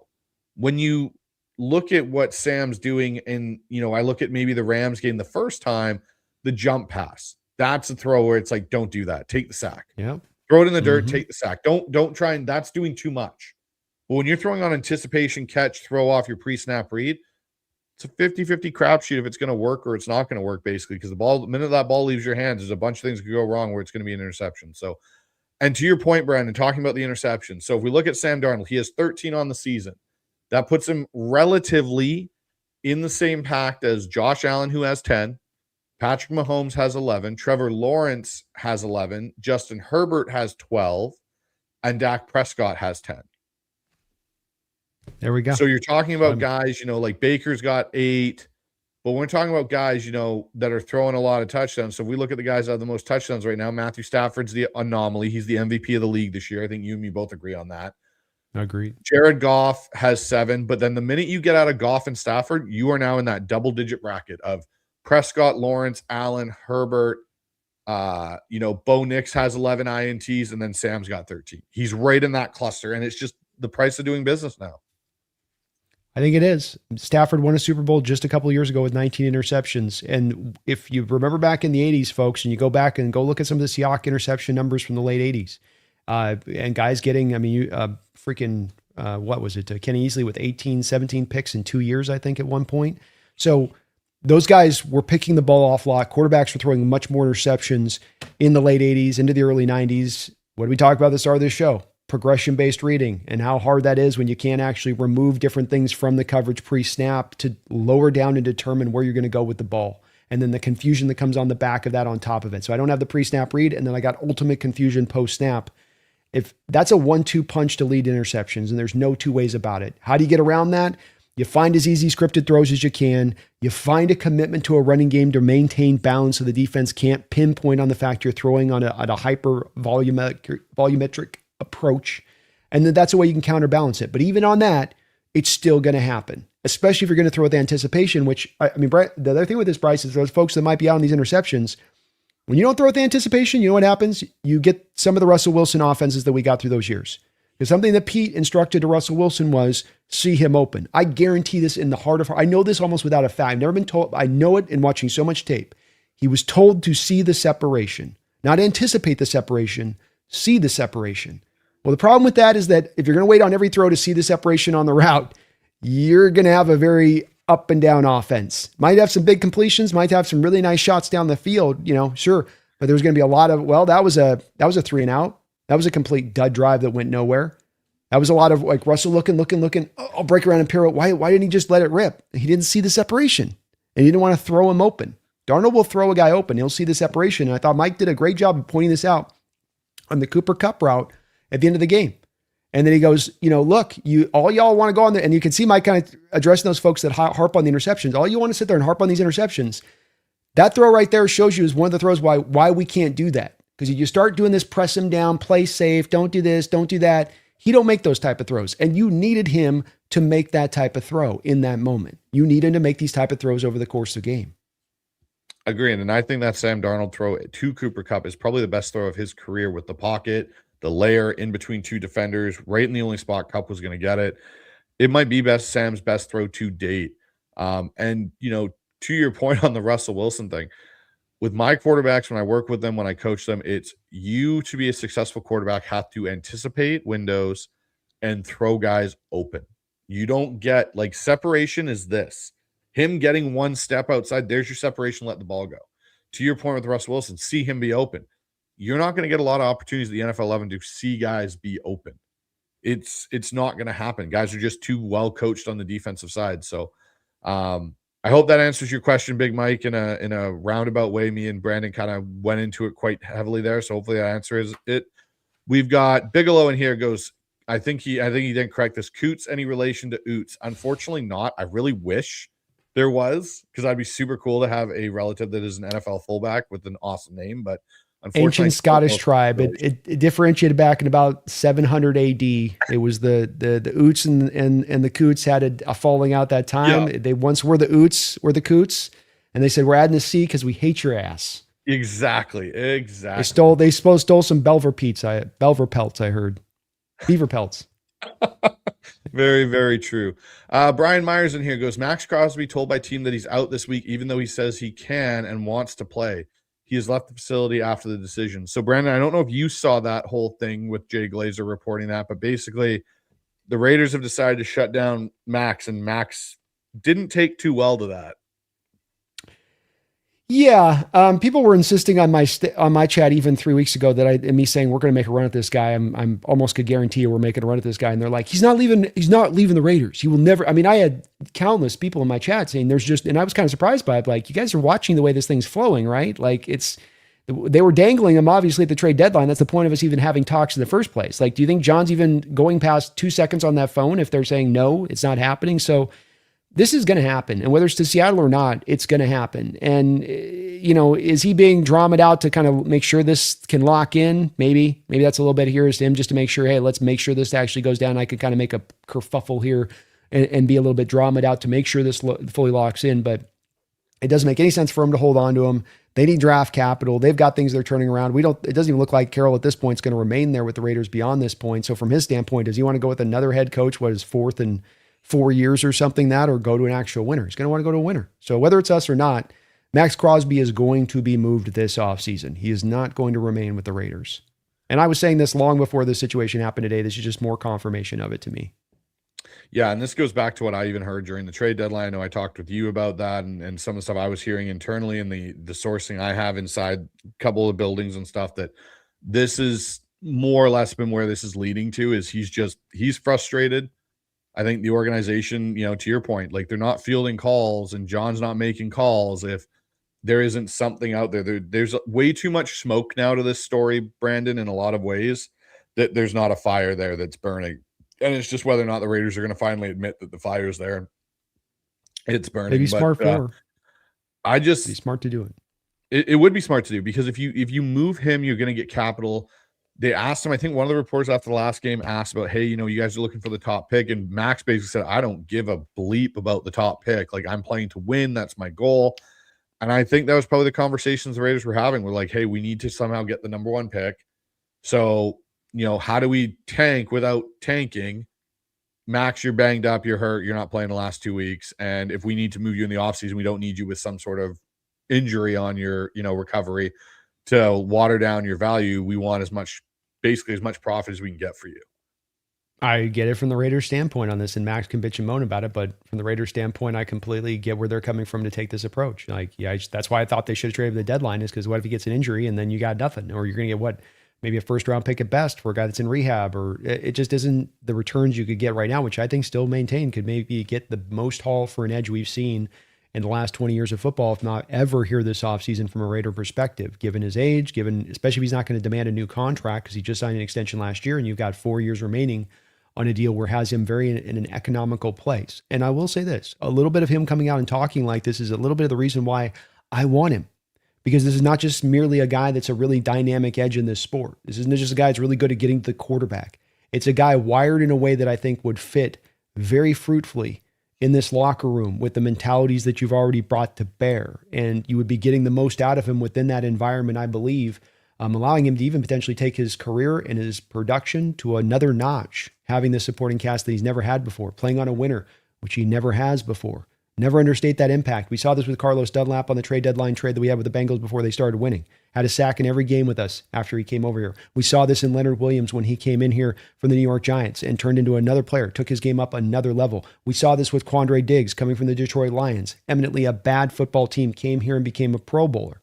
So don't undersell the fact of a great defensive player and a bad team being able to now have his wings not clipped, but fully allowed to unfurl and fly. And you're going to get, I think, one hell of a player. Whether it's us making or whoever does, I think that's going to be the case when it comes to Crosby. And it looks like, Brandon, you got a new member over on the Hawks Nest. Oh, thank you, JRD. Goes, little worried. Mobile QBs seem to be do better against our defense, but Young makes mistakes. Should be interesting. Need a big JSN game. I miss those. It's hard too. You're right about this, JRD. I mean, Mike McDonald, you've heard him reference it many times, Bryce, and that when he talks about the toughest things defensively, he's like, man, these mobile quarterbacks, you're in there for 1 second, 2 second, 3 second, 4 second, you play perfect defense and he beats you on the 5th second. And that is a bit of what Bryce does. And I think the fact that they are just it's like whack-a-mole with this offense. You can't quite pin down what they're always doing. And not because they're always ahead of you on the curve with it either. It's not that Canellis is like just ahead of you on the playbook. It's just that they do so many different kind of randomized things within the offense at times, from the running inside, the outside, it's very hard to kind of pinpoint that. And his mobility and the way he utilizes it it's really the perfect place in a lot of ways. And the one thing I think I like most about Bryce's game is not the throwing, but the decision of when to run, when not to run, when to improvise, when not to improvise, when to try to throw up a trust ball, when to try to break the pocket. He does have a really good feel for that, where a lot of quarterbacks you can see at times just kind of don't always have that feel. Even the hypermobile ones, where they just don't know when to run or when to try to stay in the pocket. And he's got a great sense for it. All right, another one over from your side there at the Hawks Nest. We got Bigelow in, goes, Carolina is stout against the run on defense, and on offense they are light, can be moved, but they are able to slash and gash for the running and downfield passing. Their weakness on defense is bully ball. And I think we kind of articulated that a little bit, is if Seattle can run the ball, Brandon, and run it successfully, consistently, and stay in productive plays, they can bully around Carolina if they want to. They can, and Carolina is not necessarily. I've got them as 25th in rush EPA per play, so they're not. I wouldn't say stout would be necessarily the word I would look to utilize in describing the Carolina run defense. I think you can get after them, and I think our offense and how we run the ball can get after them, especially if they're going to live in the light boxes. If they're in 3-4, they're bringing down the safety in the box. That's another full meal deal package altogether. They will be 3-4. I don't think they're as much committed to the safety coming down the box, but they will. On base looks, 12 personnel, 21 personnel, yeah, they will definitely go to a little bit more 3-4, but that's not even because that turns them stout. That's because they don't trust, like our front four. They can't trust their front four because they'd rather be just living in front four. They had their druthers. There would be no 3-4 looks whatsoever. A lot of these teams have done this begrudgingly because they just don't trust their ability to stop the run. Like the Rams, if they went front four all game like we did, they would be destroyed game in and game out. They just can't do it. Agreed. Another one from your side over there, MXT. Sam is going to be fired this weekend. I'm sure he wants to give the Carolina organization a what's for after giving him a rough time there. He actually credits that Carolina organization a lot for some of his growth as a player. Yeah, it seemed like that's where the light bulb really came on. I mean, he walked into our house and beat our ass. And I'm not talking about the Viking game. I mean, he came in here with Carolina and beat us with Dante Foreman and Chuba Hubbard as the two running backs. And he just had to make a couple throws in that game. I hadn't heard that there was as much the rough stuff. I wasn't as well acclimated with what he did there at Carolina, but he did seem to have finally that light bulb come on there. And we got Bigelow again. Jared Ivey up in place of Hall is my hope. And I think that's something we both touched on, Brandon, is we definitely want to see Jared Ivey get some run. I got this weird feeling, though, because Hall is such an edge threat, they may go with Connor O'Toole because it seems that's what they've done in the past. But I think Ivey leads you more in the run game and helping in that run defense and freeing up Lawrence and Chenna to get to work in the pass game. I just think, like, if I think about the way that McDonald, from his perspective, is willing or not willing to lose this game, I don't think I'm willing from a McDonald perspective to lose this game on the back of allowing them to just clip us to death in the run game and attack us in that way. And so I'd want to reinforce that a little bit walking into it. I'd be walking into this saying, I want Bryce with his arm to beat us today. I want him to show me that he can throw into 7-man coverage spots and find those tight passing windows and read this defense, what I'm going to roll pre to post snap. I'm going to run stack boxes and simulate pressures on his ass all day, but I'm not really going to blitz it. It'll still stay in 4-man, maybe some fire zone 5 here and there kind of mixed in, but I'm just going to really drop into coverage and squeeze down those zones and then really play the run well. But that's only going to work if you've got the guys that can run the light box, that can hold up off the edge there, set the hard edge, still be get down. And Ivy can do that. And I, like to your point, I'm not sure if O'Toole can do it to the same level Ivy can. Agreed. We got another donation here on your side there over on the Hawks Nest. Daniel? Daniel comes in. Walker can get 10+ runs per 10 carries. I think he can turn the 10+ runs into a home run 40% of the time. He needs 25 carries, not 10 or 12 plus more targets. I agree. Yeah. I would say maybe look at trying to get him like 17 to 20 carries and then maybe 5 targets to get you that 25 total touches. Because, again, I'm still worried with Walker about his durability in some respects, Brandon. I am too, but there is the let it ride point of it to me on this. This is where it comes down to it. Of like, you just gotta let it flow on when it gets down to the end of the season. But yeah, I think that he needs more carries. I think the home run hitting ability is a fair point, especially if we're going to come down to like, look, whether Charbonnet or Walker, if this run game is going to run like it's run this year so far, which is the consistency's not been there, the 3 yards in a cloud of dust haven't been there.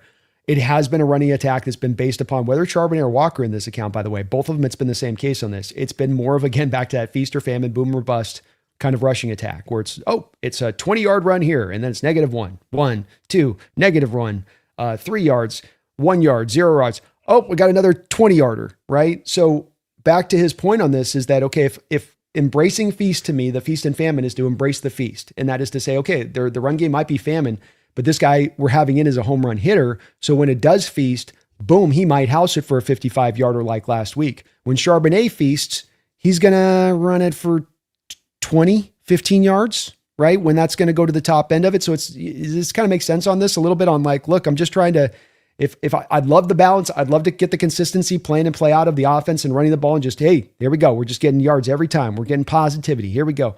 But if it's not that way, then you got to embrace what you are. And I think we're getting to that place here with Walker. I agree. I definitely think we're getting to that place with Walker. So it's a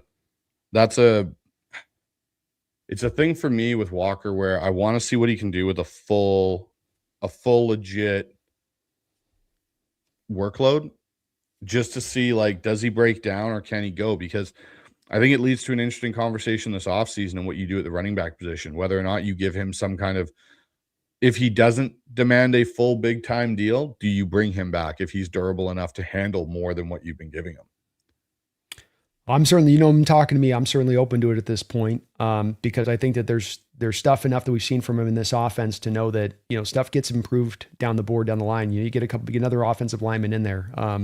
This offense in second year and year two under Kubiak gets better. Sam Darnold gets better with that. I think all this stuff will lead to the running game being naturally improved. And so, okay, if he's 4.6 yards is a work in progress this year, where Charbonnet's a 3.7 yard per carry is a work in progress this year offense.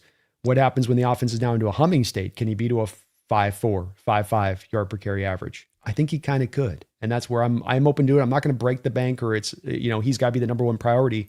But I do think that I would try to find a way, and even down to being open to doing the franchise, which I think I even saw was pretty relatively low for running backs. I don't think it's that expensive, like on a 1 year, what is it, $13-14 million deal or something for a franchise? Yeah. I mean, that kind of starts to seem like a bit of a bargain, especially because now we don't have to put the first, second, third round pick to a running back either. So you could just kind of run with what you've got, and that just fits fair. That just stands pat. And as well, I know you've been telling you this. I've been working on my theory on gaming the compensatory system, and that would be a part of that working theory and what I'd be looking to do. All right. Next one we got here is from KRX. Goes, I wonder what prompted Mike to blitz so much last week. Very uncharacteristic. Maybe that's why. I don't know. I don't either. I'd love to say that they're run blitzes, but they didn't look like run blitzes on tape in retrospect in the All-22. So you've got a better idea on this than I do on it. You're just trying to throw them different things each time you play them. But with that said, I found it strange as well. It doesn't. You don't want to blitz Stafford.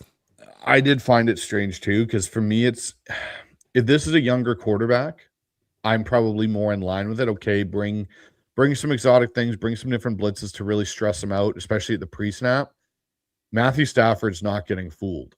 Like he gets fooled, but he's not getting fooled pre-snap by a bunch of it. And I think it gave up some of the, to your point, coverage busts in the back end in that first half where it was like, how are these guys this wide open? Well, it's like if you bring in all this exotic stuff, to your point, that, they tried to cram in on a short week, it's going to lead to communication breakdowns in the back end that are going to lead to explosive plays. And this reminds me very much of that Tampa Bay game from last week, or from earlier this season, Brandon, when we're looking at last week's game. Is it again seemed like Mike overcomplicated things, and you gave Baker Mayfield easy windows to hit in that Tampa Bay game. Feels like a lot happened the same way with the Rams this past week again. Agreed. I felt the same vibe off of it. All right, we've got another donation from your side of the show here, Brandon. We've got Matthew in here. Goes, what's up, Brandon? From South Carolina. So this Rams fan is rooting go Panthers. Are you playing at home or away? They're pretty good in Charlotte. We're playing away, so we're in Charlotte, and 5-2 I think is their home record this year. In Carolina, they're really good out there, and there's no doubting that they're going to give us our hands full. And Matthew, I am indeed seeing a game that's close. I'm not predicting a blowout here, so I think it's going to take every effort in the book for us to pull this one out. I do think we're going to get it done, but I can't undersell the fact that this is a solid team and that they're a problem. They're not easy to deal with because you can't, from a strategical standpoint, walking in the game, pinpoint exactly down as we're talking back and forth on this one of the exact manner to attack, the exact weakness to really fundamentally really hammer and go after. I mean, rushing defense is something you can get after there. Bryce in pass pro and trying to confuse him, to your point on confusing a young quarterback. That stuff you can utilize too in general terms, but there's not necessarily an easy answer on this Panther team, and it's actually fairly solidly built. Doesn't have a lot of like difference-making star power guys, but they also don't have a lot of ton of like necessarily huge weak links either across the board that you can really exploit. No, I agree with you. Adam Matthews back in again with a $20 Let's donation. go, Matthew. Let me give him a applause right now. Appreciate you, Matthew. I counted, man. Goes, just been looking at the comments about defense being suspect. I see the same thing on Jake's streams. I just can't blame everything on defenses being at a disadvantage and not knowing the play and rules favoring offensive players. Just been looking at comments about defense being suspect. I see the same thing on Jake's streams. I'm trying to kind of unpack what he's saying here. I just can't blame everything on any defense being at a disadvantage, not knowing the play and the rules favoring. So I would say and maybe we haven't painted this right on this with the Matthew, in that I wouldn't say that it's as necessarily the defense is a natural disadvantage, not knowing the plays and stuff. What's happened with defenses and what we're kind of to the heart of on, and I think when we talk about, I'm kind of trying to get to where I think I'm a little confused on your dono. So sorry, Matthew, too, because I'm not quite sure on what you're trying to say, but what we're really talking to the heart about is that it's been the evolution of defenses, and defenses have come forward and they're now into a place of being essentially modernized in a way that offenses had for the last 15 years. Since about 2010, spread concepts and pre and post snap motion and, attacking these coverage concepts that have been longer and older than Noah of the Bible. And so like now defenses are updating and modernizing a little bit. So they have come a little bit more further. And so they now are able to take back some of that rope from offenses in the way into making them themselves much more unpredictable than they used to be even 10 years ago. I think that's what you're kind of getting the heart, and what we're trying to talk about with the defenses on that. But again, Matthew, I might be misunderstanding a little bit with what you're trying to say there. All right, let's move on to another one here. We got CK Seahawk in here. Is our left guard hitting the rookie wall? First 2 sacks of the season given up last week. I hope it's just a bad week. I wonder if it's just the endurance level Brandon was able a little bit. Like you see him get blown back a little bit more the last few weeks. And I'll give credit where credit's due. Kobe Turner had a fantastic game against us. He was a disruptive force in his own right on that D line there. But do you think it's a little bit of that college endurance not being able to, that's causing some of Zabel's issues lately? Or has it just been he's going against better talent later on in the season? He's probably playing through a high ankle sprain in addition to it. So yeah. Is it the rookie wall? Yeah, it's that. And he came back almost immediately after a injury that's normally going to knock most people out 4 to 6 weeks, and he wouldn't even be playing right now. So I'd more chalk it up to that, but you are right. I think we saw this with Charles Cross and Abraham Lucas in their rookie year. They were very good through the first 10 games, and both of them kind of ran out of gas as the year wore on and you got to the end of the season. I don't think he's playing bad. I think part of this, to your point on this, is going to be Kobe Turner and Poona Ford out there and what they do and how hard they can be to deal with on the interior inside. And so I think that's really tough matchups, hit the rookie wall, dealing with an injury, kind of an all contributing, factor there when it's all said and done. And hopefully he can hold up and maybe even get better and better as these weeks go along, as he gets further removed from that injury he sustained. Agreed. All right. Matthew's back in. Defense can't stop everything, as sometimes the opposing offense is just really good. Another $5 donation on your end over there, Brandon. Yeah, okay. And I think he's clarifying from what he was saying on the prior. And so thank you for the clarification, Matthew. Sorry you had to put the dono in there to clarify. Yeah, I think when you're looking at defenses, you're not looking for, and look, we love our defense here, and our defense has carried the load this year overall. Then there's been games where the offense has to carry the load. I think what we're talking about a little bit when it comes, and I can't say this to the Rams defense, they've got some other things going on than ours as far as issues and whatnot. I think when it comes to our defense, it's not as much of that. It's not that they're great, or that they're doing an awesome job. It's as much of that. It's the feast or famine factor that's been at play in this team as a whole, absent the special teams unit. And so I'd even say the special teams unit, you're giving up a kick return touchdown even. So it's like when it does go wrong, it's like it really goes sideways. And so it's just that sometimes this defense doesn't always find that sort of in between place where there's like, well, you're in a consistent spot. You're not dominant, but you're not just allowing offenses to walk up and down the field on you. So Bryce was mentioning that this last game against the Rams was very emblematic of our prior game this year against the Tampa Bay Buccaneers. And if you look at Baker Mayfield's day and Matthew Stafford's day, It looks like those guys were throwing on air if you look at their base stats. And so you go, well, how can you be this defense that's one of the top 1 or 2 defenses in the sport? You have these given weeks where you can't buy a stop for your life. You can't buy a turnover for your life. And that's where we're trying to understand the nature of that and why it's that way. But it's not necessarily to me, Matthew, that there's something inherently broken in the defense or problematic. It's just that it's a bit of an oddity. It's more been the issue with the offense, and that feast or famine's been more of the, if not 50-50, like 60-40 split on the timeline you're dealing with and watching the games. And you'd sometimes like to just find some of that, more of that middle of the road consistency stuff that you can kind of rely upon, and less of that it's got to be all or nothing kind of feel to it, which is, there's a little bit of that to this team. It's more of the personalities of the team as a whole, quite frankly. And every year you're going to have individual stuff that's trends like that show up that aren't even necessarily something that lasts into beyond the years. I will say with the Rams, the offense there has backtracked a little bit, but back to your point on this, Matthew, when you have an offense like the Rams that are scoring as many points as they are, a lot of times you'll see a defense start to give up a lot of points because those offenses are sort of throwing hell to the wind. They're bringing out all the tricks. They're taking shots they wouldn't be taking if it was more of a tighter game and the defense was kind of holding the line on things. A lot like our let Russ cook years. Remember the let Russ cook year of 2020 where he's going off, and remember how our defense was struggling because all the offenses were like playing against us going, man, we've got to throw the ball constantly to stay with the Seahawks offense this year. And then the cover 2 ended up putting a kill shot to that when it was all said and done, but the point still stands. And that's also a little bit up to your point, Matthew, on this, the driver being that a great offense will oftentimes have a defense that's kind of, it may be a lot better than statistically it looks, but it's being that driving force of the offense, forcing the opposition to have to put points up on the board, forcing them to be more aggressive than they maybe normally would. Matthew's on a roll right now. He's got 2 more that have just come in. So we got Let's go, Matthew. Here. $2 donation goes, Lord, please don't let the Seahawks Crosby. Hey, I understand that I would be freaked out by it as well, because you give a guy like Mike McDonald this kind of piece and, his stack boxes and simulated pressures. And I keep thinking about it, Bryce. I know I've told this to you before, but you have a quarterback and you're walking up as a quarterback and you're like, all right, I got to get chip help on my piss poor left tackle for Crosby. He's got to get the chip help. And now you've got an overload blitz to this side. They drop 2 of the overloaders off. They bring 2 from this side. You've dedicated one of your chippers over here. There's a free rusher coming with nobody to pick him up. Not even a guy with offensive lineman to just get a wayward hand on him as he's going through the gap. I kind of think that Mike's going to be thinking about that, and he's never had that in his defense. I mean, maybe with Hutchinson in Michigan, he had it, but maybe as well, maybe he learned that with Hutchinson having there, what that brought, having that as a useful tool and what you can do with the rest of the defense around a guy like that.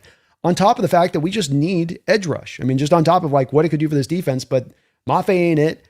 I don't think Derek Hall is going to be it, quite frankly. I think he's come forward this year, but I think people have completely overstated his progress this season. I really do. I feel like he gets talked about sometimes in the Hawk fandom as though he's having 13 sack season, and it's not even in the neighborhood of that.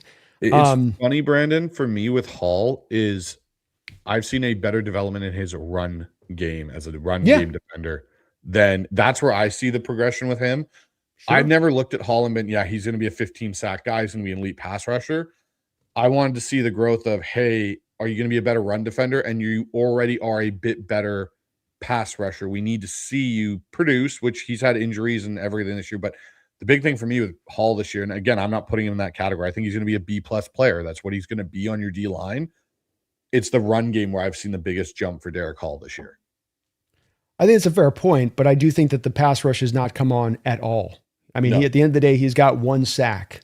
It's fair to say not a 13 to 15 sack guy. I didn't necessarily see that, but I did see a guy who should be able to project an 8 to 10 sack a year type dude. And if he has 6 or 7 sacks, I wouldn't be really as much having this discussion. But the fact that when I look at last year and the sack production that was up where it was, and you look at how he actually got that sack production, it's a lot of hustle sacks. It's the Bo Nix breaking the pocket and moving out to the sideline, and he chases him down for like a half-yard loss that's like the most empty sack you'll ever see. Yeah. Like it's those type of plays. And so you go, okay, it's nice you've come up on the run defense, but your run defense was ass last year. So, okay, it has come forward, which is nice, but it was coming forward from you just being completely a crap show. And now it's come at the expense, it seems like, of any kind of pass rush uptick to that side of it. Look, Hall's fine on the rookie deal and going through here, and we'll do like we did with Uchenna this year. You play him out through the rookie year, and if the light comes on, maybe he figures something out this offseason. He's a good piece to have for that rotation, but he's not a guy I can count on at this point. Not when I'm going to walk through week 17 with 1 sack on the board of what you provided. You can show me pressure numbers all day, That's not going to get the job done if I want to build a championship organization. I can have one of my prime pass rushers having 1 sack on the year going, that's not good enough. It's not good enough. Doesn't make him a bad player. Doesn't mean that he can't be a useful part as a rotation. But we got to do better, I think, at the position there than that. And it stands out to me this late in the season a little bit, quite frankly, with these two guys we took in the second round. No, I totally agree with you, Brandon. I agree with the point that our 2 best pass rushers are guys that we didn't expect to be our 2 best pass rushers potentially this year in DeMarcus Lawrence and Chenna. Like, a lot of people had written Chenna kind of off in a lot of ways in that regard. And hey, if Chenna comes back, it'll be great.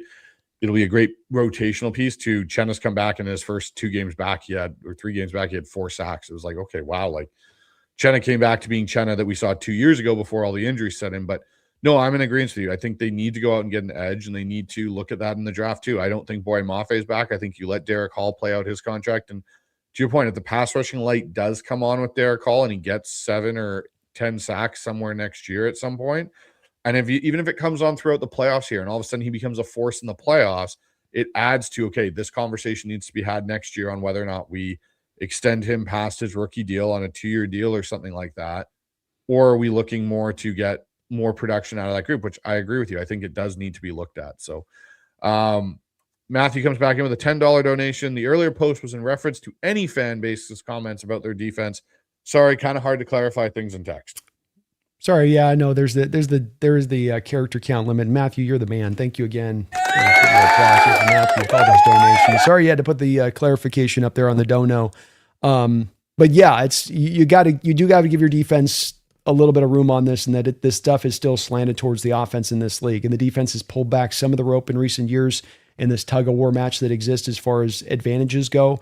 But the advantages still overridingly lie on the offensive side of the ball. And so, yeah, you gotta be a little understanding of that with defenses. There is no perfect defense that stops everything out there. All right, we've got Fresh over on my side here on the Hawks. I appreciate the $5 donation. Go Seattle can beat the Panthers, but a team like Carolina could sneak in and beat the Hawks. Panthers defense is underrated. Hawks will be in for a fight.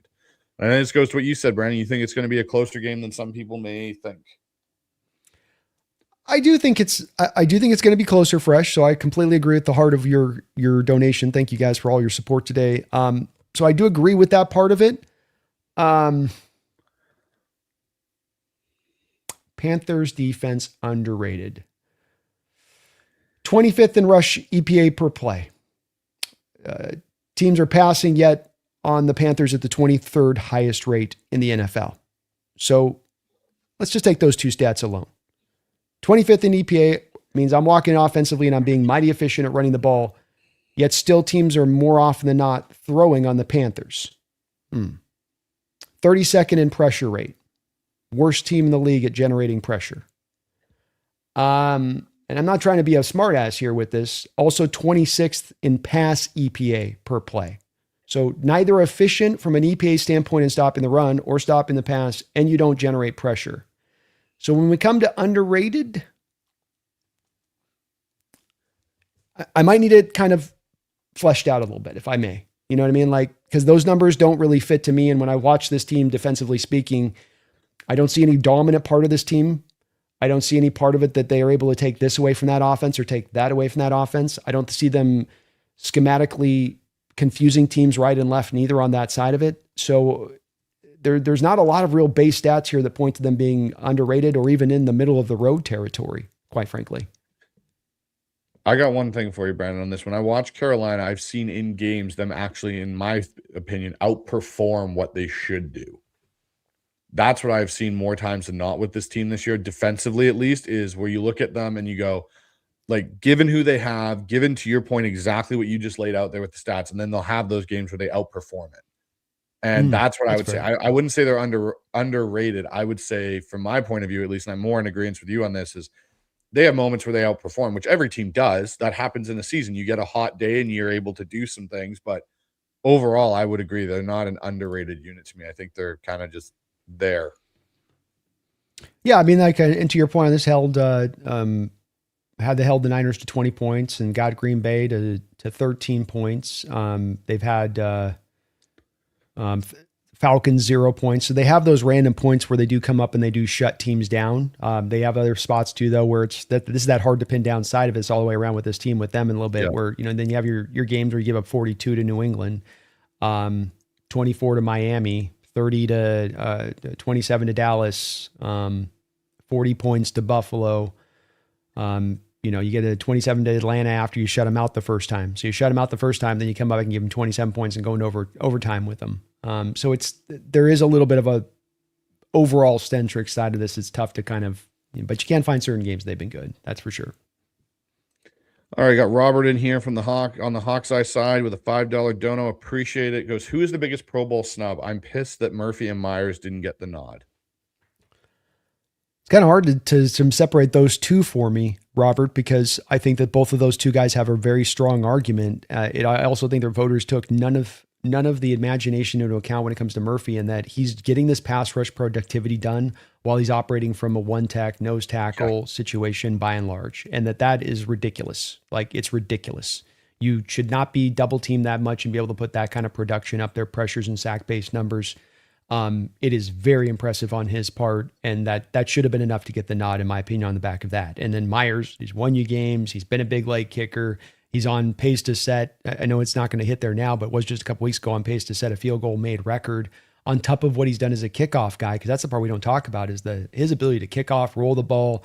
Last week, just even the kickoff causing Ram guys on the kick return couldn't even catch the damn thing. Like they couldn't even catch it just on the fly with it. But his placement on the ball as well, getting those kickoffs sometimes down right at the 1-2 yard line consistently to where it's not into the end zone. You're giving it at the 35, but actually making them draw it out. I think he's been fantastic. So it's hard for me to separate between the two. I think they both deserved. Agreed. And one other name I'd throw in there too, I think Ernest Jones is another guy that, should have had more consideration, as well as considering I get the last game, he struggled a bit, but overall Ernest Jones has been a huge reason for the Seattle defense to be as good as it is. Happy Big Cat, but I would say those three, Murphy, Myers, and Jones, in my opinion, are three massive snubs from the Pro Bowl. Who were the mics they got in? Oh, here, let me pull that up right now. That's a good call, Brandon.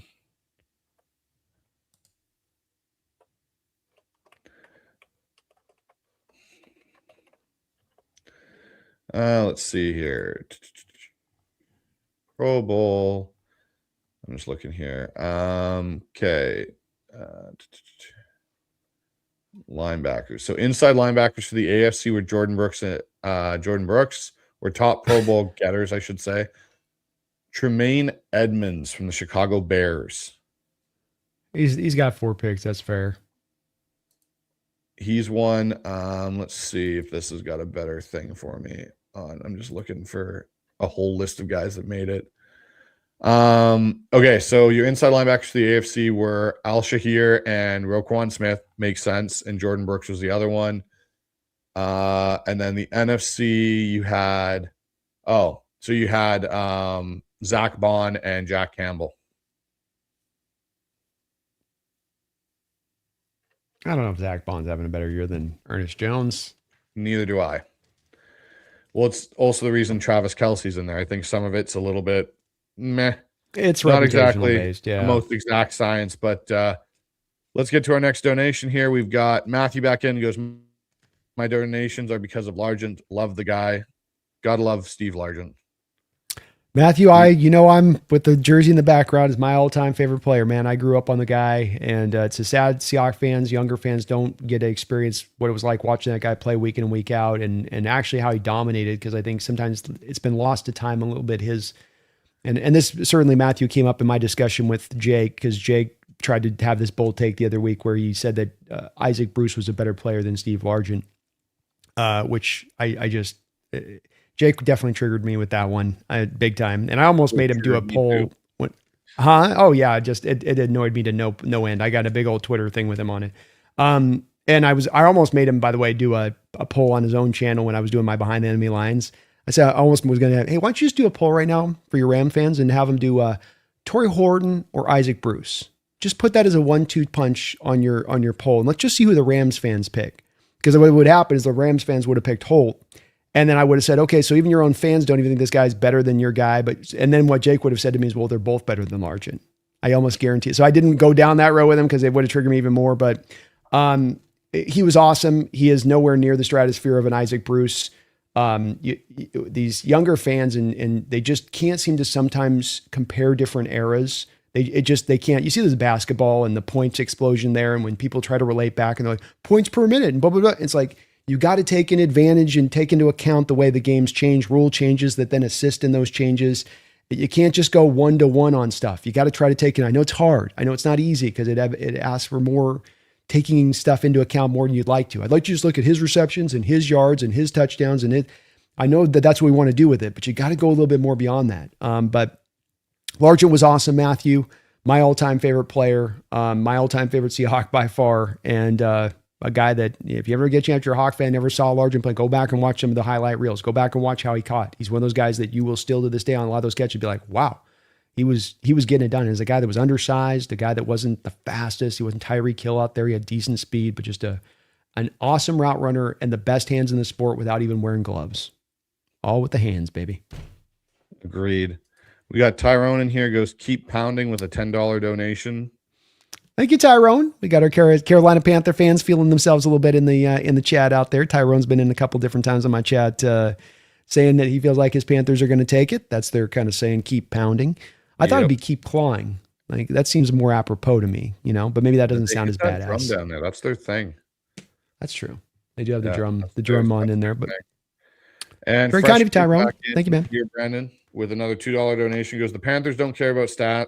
Ask the Rams. Well, the downpour of the rain every time the Rams the Rams went on offense was also kind of a helpful factor on that one too, right? So yeah, I mean, if it pours every time we walk on the field, and then every time your offense walks on the field, that the rain stops, yeah, it's probably going to give the Panthers an advantage as it did on that day. If it wasn't raining on that day in Carolina and the Rams were able to just roll their offense normally, you probably don't win the game. So I don't think you're going to get that same benefit of the doubt in the South in the rain this week. Maybe. I don't think we play the same in the rain as the Rams if it did. We're used to it a little bit more than they are. They're an indoor team. That's going to affect indoor teams more majorly. So stats do matter. When you're this deep into the season, we're well beyond a sample size of an approach, and you can have a couple outlier games in there where you've performed above that, but that makes those outliers. That makes those sample size games as opposed to what the data fits to as a whole. And the data as a whole says this Panther defense doesn't have a lot structurally wise as a strength that they can lean upon. Occasionally can get the job done, but they don't rush the passer. They don't stop the run. They allow points. You can get after them. So here's actually an interesting one. We got Mo in here goes, yeah, local questioning whether it's Bryce or it's his coach not believing in Bryce with the conservative play calling. Well, I think some of this comes down to as well, to give Bryce a bit of credit on this. The Panthers have not created an offense with a lot of playmakers. They've done a good job of giving him a fairly solid offensive line in front of him to deal with, and I think that's helped him in his development this year. I'm a big believer in that before skill position players, in fact, when it comes to young quarterbacks, giving the line first. But this team needs more guys that can catch on the outside. Tedero and McMillan is their only threat. Their tight ends don't scare you. Xavier Legette can't catch a cold. Coker's come along and been a little bit more of a big play guy for him, but just not utilized terribly consistently within that offense. And when it comes to their rushing offense, Rico Dowdle goes crazy. And the second they get Chuba Hubbard back, now they offload the carries on Rico. They go back to more of kind of this balanced game. Neither guy they got a little bit of the Charbonnet Walker thing going there where they can't, rather than being the perfect mix, it's more of the randomized, okay, your turn. Okay, your turn. Okay, your turn. And it's not quite, fitting. I mean, the Panthers, when they came in here and beat us in our house a couple of years ago with Chuba and Donta was the inside grinder, and then they moved Chuba to the outside and have him work in the pitch plays in the wide zone out to the edges, and that's how they attacked you all day, and it wasn't easy.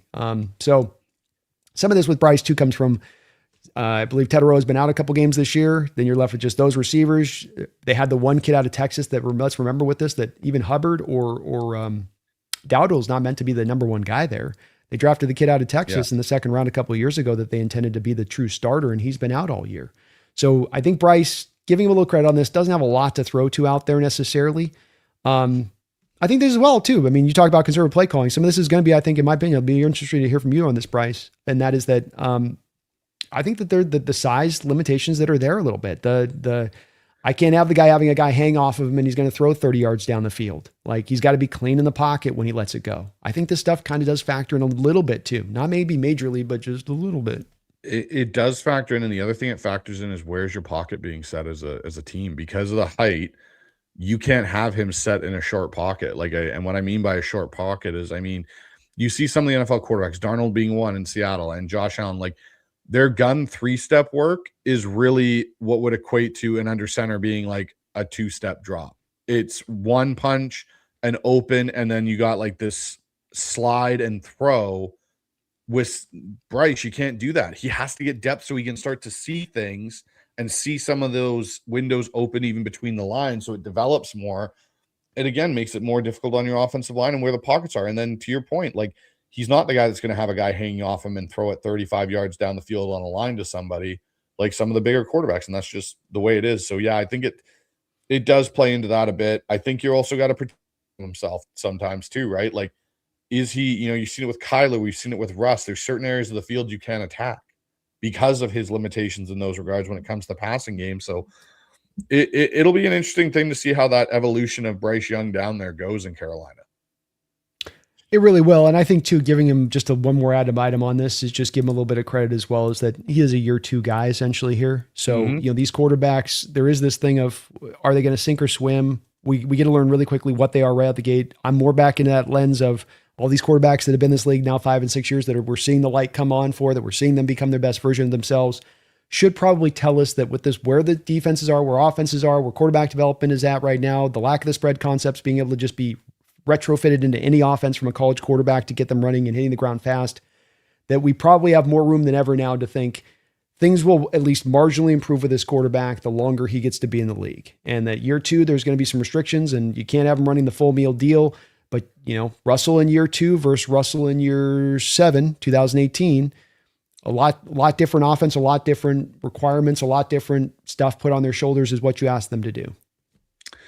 All right, 2 more here, Brandon, then we'll get out of here because we've almost been at this for 2 hours now, so it's a longer show than normal. But Joe Smith goes, so I'm thinking ahead to the offseason. Our run game has improved on the season.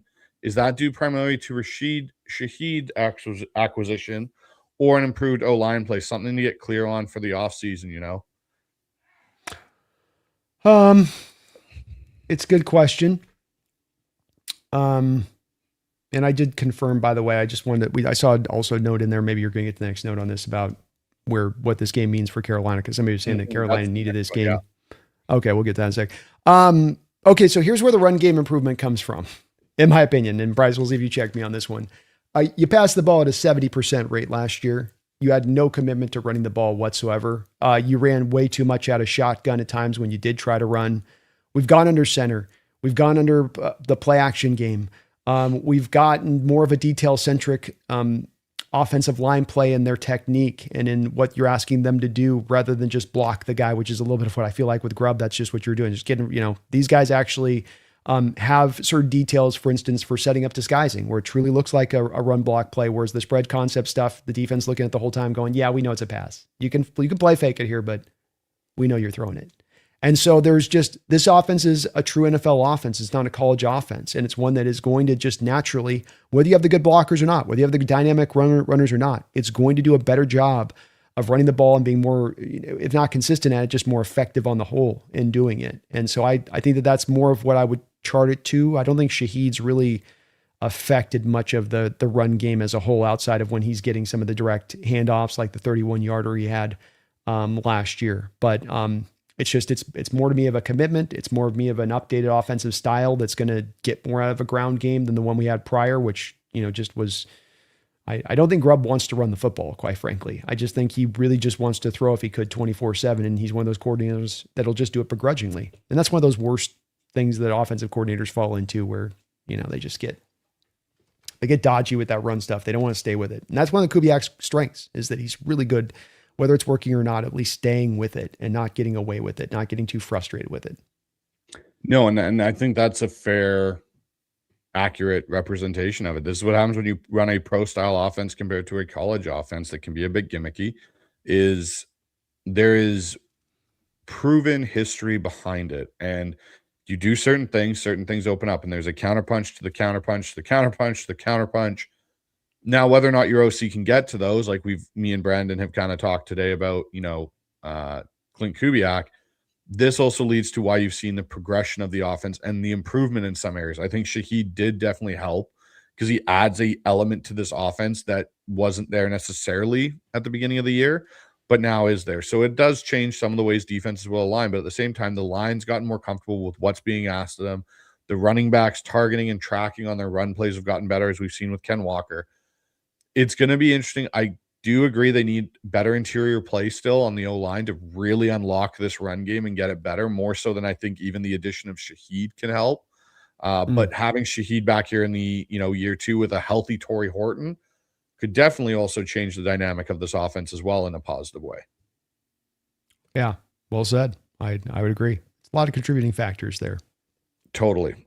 And Fresh comes back in here. Panthers need this win as much as us, playoffs on the line. Agreed. This is a huge game because I believe the Bucks have Miami this week, which if the Bucks want to be a playoff team, should win that game. So I'm sharing my screen with you. I just want to show something to make sure we get this across, though, because I don't know if it's as much that fresh. So here's the playoff machine right now. Seattle wins this week. Panthers lose, right? We got the Buccaneers on this slash beating the Miami Dolphins like you just talked about. We go to week 18. Okay. So bam, we're on to week 18. If I'm not doing it on your screen, but doing it on mine. So week 18, I've got the Panthers right here beating the Tampa Bay Buccaneers. We've got the Seattle Seahawks here. Doesn't really matter what we do there on this. This is irrelevant to Seattle on this one. Let's just say Seattle wins, whatever. The Panthers get in. So the Panthers don't need this game this week. Saying it that they need it as much as anybody else, I would just offer, for what reason? They're not going to get to the 3rd seed. They're locked in as the 4th seed if they win that division. So there's not a seeding basis that they're going to get an extra on. Kind of from my standpoint on this, Bryce, is that I look at this and I say that if anything, it has you playing it a little safe in this game, trying to, if you can, restrict snap counts, trying if you can to, keep those guys fresh for the next week in the game that you're really going to need. Do you want to risk getting guys injured this week for the game that you don't? Coaches, I have to think about this type of stuff from Canales' standpoint. I don't know. I think you're kind of dumb if you don't, if you're a head coach. You're just like, we treat every game like you gotta just do it. And you just gotta go. And you just like, no, like you're late into the season. You don't have the most stacked of teams. You're going to be a long shot at best in this playoffs as it stands. So I would think you'd kind of try to, I don't know. Maybe I'm off on this one, but I wouldn't think you would. It's going to be interesting to see because, again, next week is big for both of these teams. And I think for Seattle, it's more they want the first overall seed just because we get the bye, we get home field advantage. There's a lot more in some respects for Seattle. For the Panthers, not saying that there isn't, but if the Panthers get in, they're going to face an uphill battle to push through the playoffs as it is, even as a 4th seed.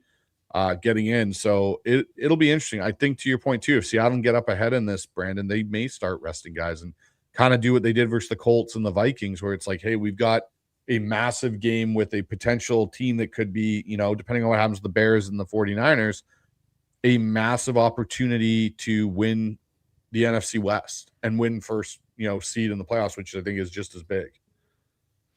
I think it is. And I think from a Carolina standpoint, getting the playoffs is really what they're in a different place than some teams would be, where it's like, that's to me for a year 2 of Canales, you get in the playoffs, you get an improved year of Bryce. Like that's your goal here, not just to simply win as many games as you can. And you've got a couple guys on the line injury front wise from Carolina's perspective. I would be unimpressed by Canales if there's guys that are injured or not, they're 100% and you blow guys out in this game. And then you're that much weaker going into a Tampa game, a team that we just saw last week, you're very evened up with. So like losing 1 or 2 players becomes the difference of you winning or losing that game, of you getting in the playoffs or not. So, blow those guys out for a meaningless game against Seattle, essentially. I don't know. I don't think Canales would be advertising this fact throughout the week that he's going to do it. Won't surprise me in the least, though, if we see a lot of guys with the telecast is going like, well, I don't know if there's something wrong with Derek Brown or if, they're just trying to rotate him out, keep him fresh, but I don't know how he can't. All right, Brandon. Well, I know you've got something we gotta have on here for sleeper. So I'm going to bring that up on the stage and you can go through your picks for this weekend. So here are the picks for this weekend on the Sleeper, which is the number one sports app running in the game today. And I like it the best because it's got most options available to you to pick through than some of these other ones that you're selecting through where they really restrict you and narrow you down into a dead end corner. You don't want to pick those on. So I got a 75% boost on this one. They also run some beautiful promos out there at Sleeper. Bryce Young with over 14 and a half rushing yards. I think he's going to work off of improvisational and a lot in this game. And with the four-man pressure fronts that you run, you get one edge that runs out the way. He gets out the back door, and he's going to go get those 14 and a half yards. Cooper Kupp's been getting more and more acclimated in the offense, as is Shaheed here. Both those guys right around 30 yards receiving for the week. I think that they eclipse that. I think Walker's going to get more touches here in this game, an opportunity to get over 55 and a half yards with that EPA per rush that Carolina rocks, which is not particularly good. And then I have Rashid Shaheed over 2.5 receptions in addition to that. This is, of course, if you can flash up that other overlay for me quickly, Bryce, this is, of course, part of the Sleeper app that you can get matched up to 100% of your first deposit, up to $100. So $100 from me to you through the Sleeper app at the very same time. Can you show them that overlay there, Bryce? Just working on it here. 1 second. Small tech issue. No, you're good. So utilize that code, NEST, match up to 100% of your first deposit. There's also a free 20. So just create a login and they'll put $20 in your account. No deposit needed, $120 for me to you through the app. Terms and conditions do apply. Please see their site for details. And go out there and get yourself some money. Go put a ticket together. You saw the ticket I put together. Been having some pretty good luck this year overall, but a big shout out to Sleeper for sponsoring the show. And again, I know there's some restrictions in Washington. It's supposed to be opening up here very soon. And you can still use it in a casino in full if you are in the state of Washington. All right, Brandon. Well, given that that's now taken care of and we're done with that part, let's take a look here at the final word. And so, Brandon, I'll leave this up to you. What is your prediction for this game, my friend? What do you think happens on Sunday with the Seattle Seahawks and Carolina Panthers? I think it's going to be a bit of a grinder type game. And this is, again, thinking that Carolina is going to try to run their starters out. If they try to rest guys, then I certainly would give us much more of a 10-point type win in my outlook of it. But I think that this is going to be one where you're going to look to try to kind of get through this game. You're going to trust the fact we can beat this team. We're better than them.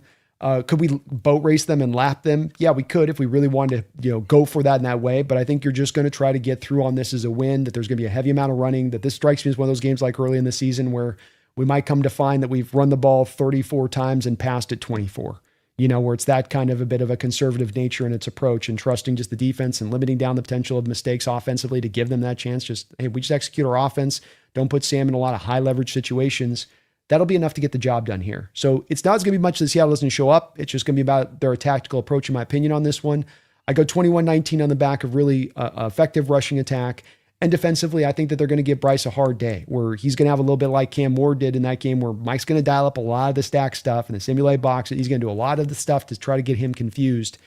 And I think it's going to work. I think Bryce is much more suited to have a front four running up at him, and he can deal with the coverage changes on the backside. But I think that the fronts, especially with the size limitations, we've seen with Kyler Murray at times with Mike really dialing it up on those smaller quarterbacks, I think he's going to do so here.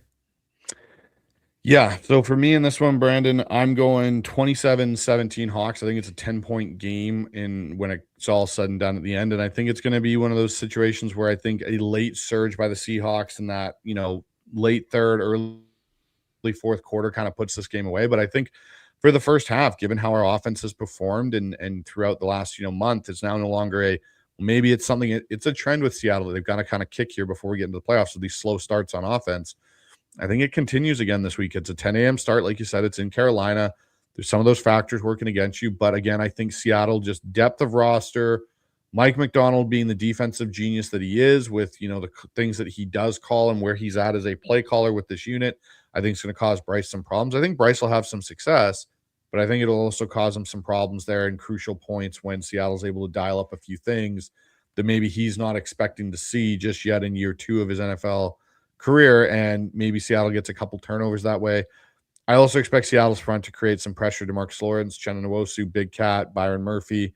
I actually think Murphy's going to play with a bit of a chip on his shoulder because of the Pro Bowl, and I think he's going to have at least two sacks or more in this game. I love it. Late surge is a good way of putting it. I see the same thing. Kind of a late surge is what gets you over the top in this one, but it'll have Hawk fans a little uncomfortable for the early part of it. All right, Brandon. Well, that's going to wrap up the show for today. Brandon, why don't you tell my listeners and, and everyone else what you've got coming up over there on the Hawks Nest and how to find your channel? Well, you can find me here. I'm the Hawks Nest on YouTube or at Seahawks Nester on Twitter. Either of those two places is where you can locate me on my normal stomping grounds. And we'll be doing the live play-by-play coverage as I do every week here on Sunday at 10 a.m. Perfect. And for everyone over here on the Hawks Eye, I have another live show coming up in about 2 hours and 45 minutes. We got State of the Hawks tonight, as it's been kind of a weird week with the holidays and everything. So that'll be going live with Mookie Alexander, Michael Thompson, and myself. And we'll kind of be breaking down playoff matchups for Seattle. What does this bracket look like? What matchups are good for Seattle? What matchup are good for Seattle? And get all the guys' opinions on that. So that'll be coming up in about 2 hours and 45 minutes from now. So make sure you got that notification clicked. And if you guys haven't already, for me and Brandon both, please like, subscribe to the channel.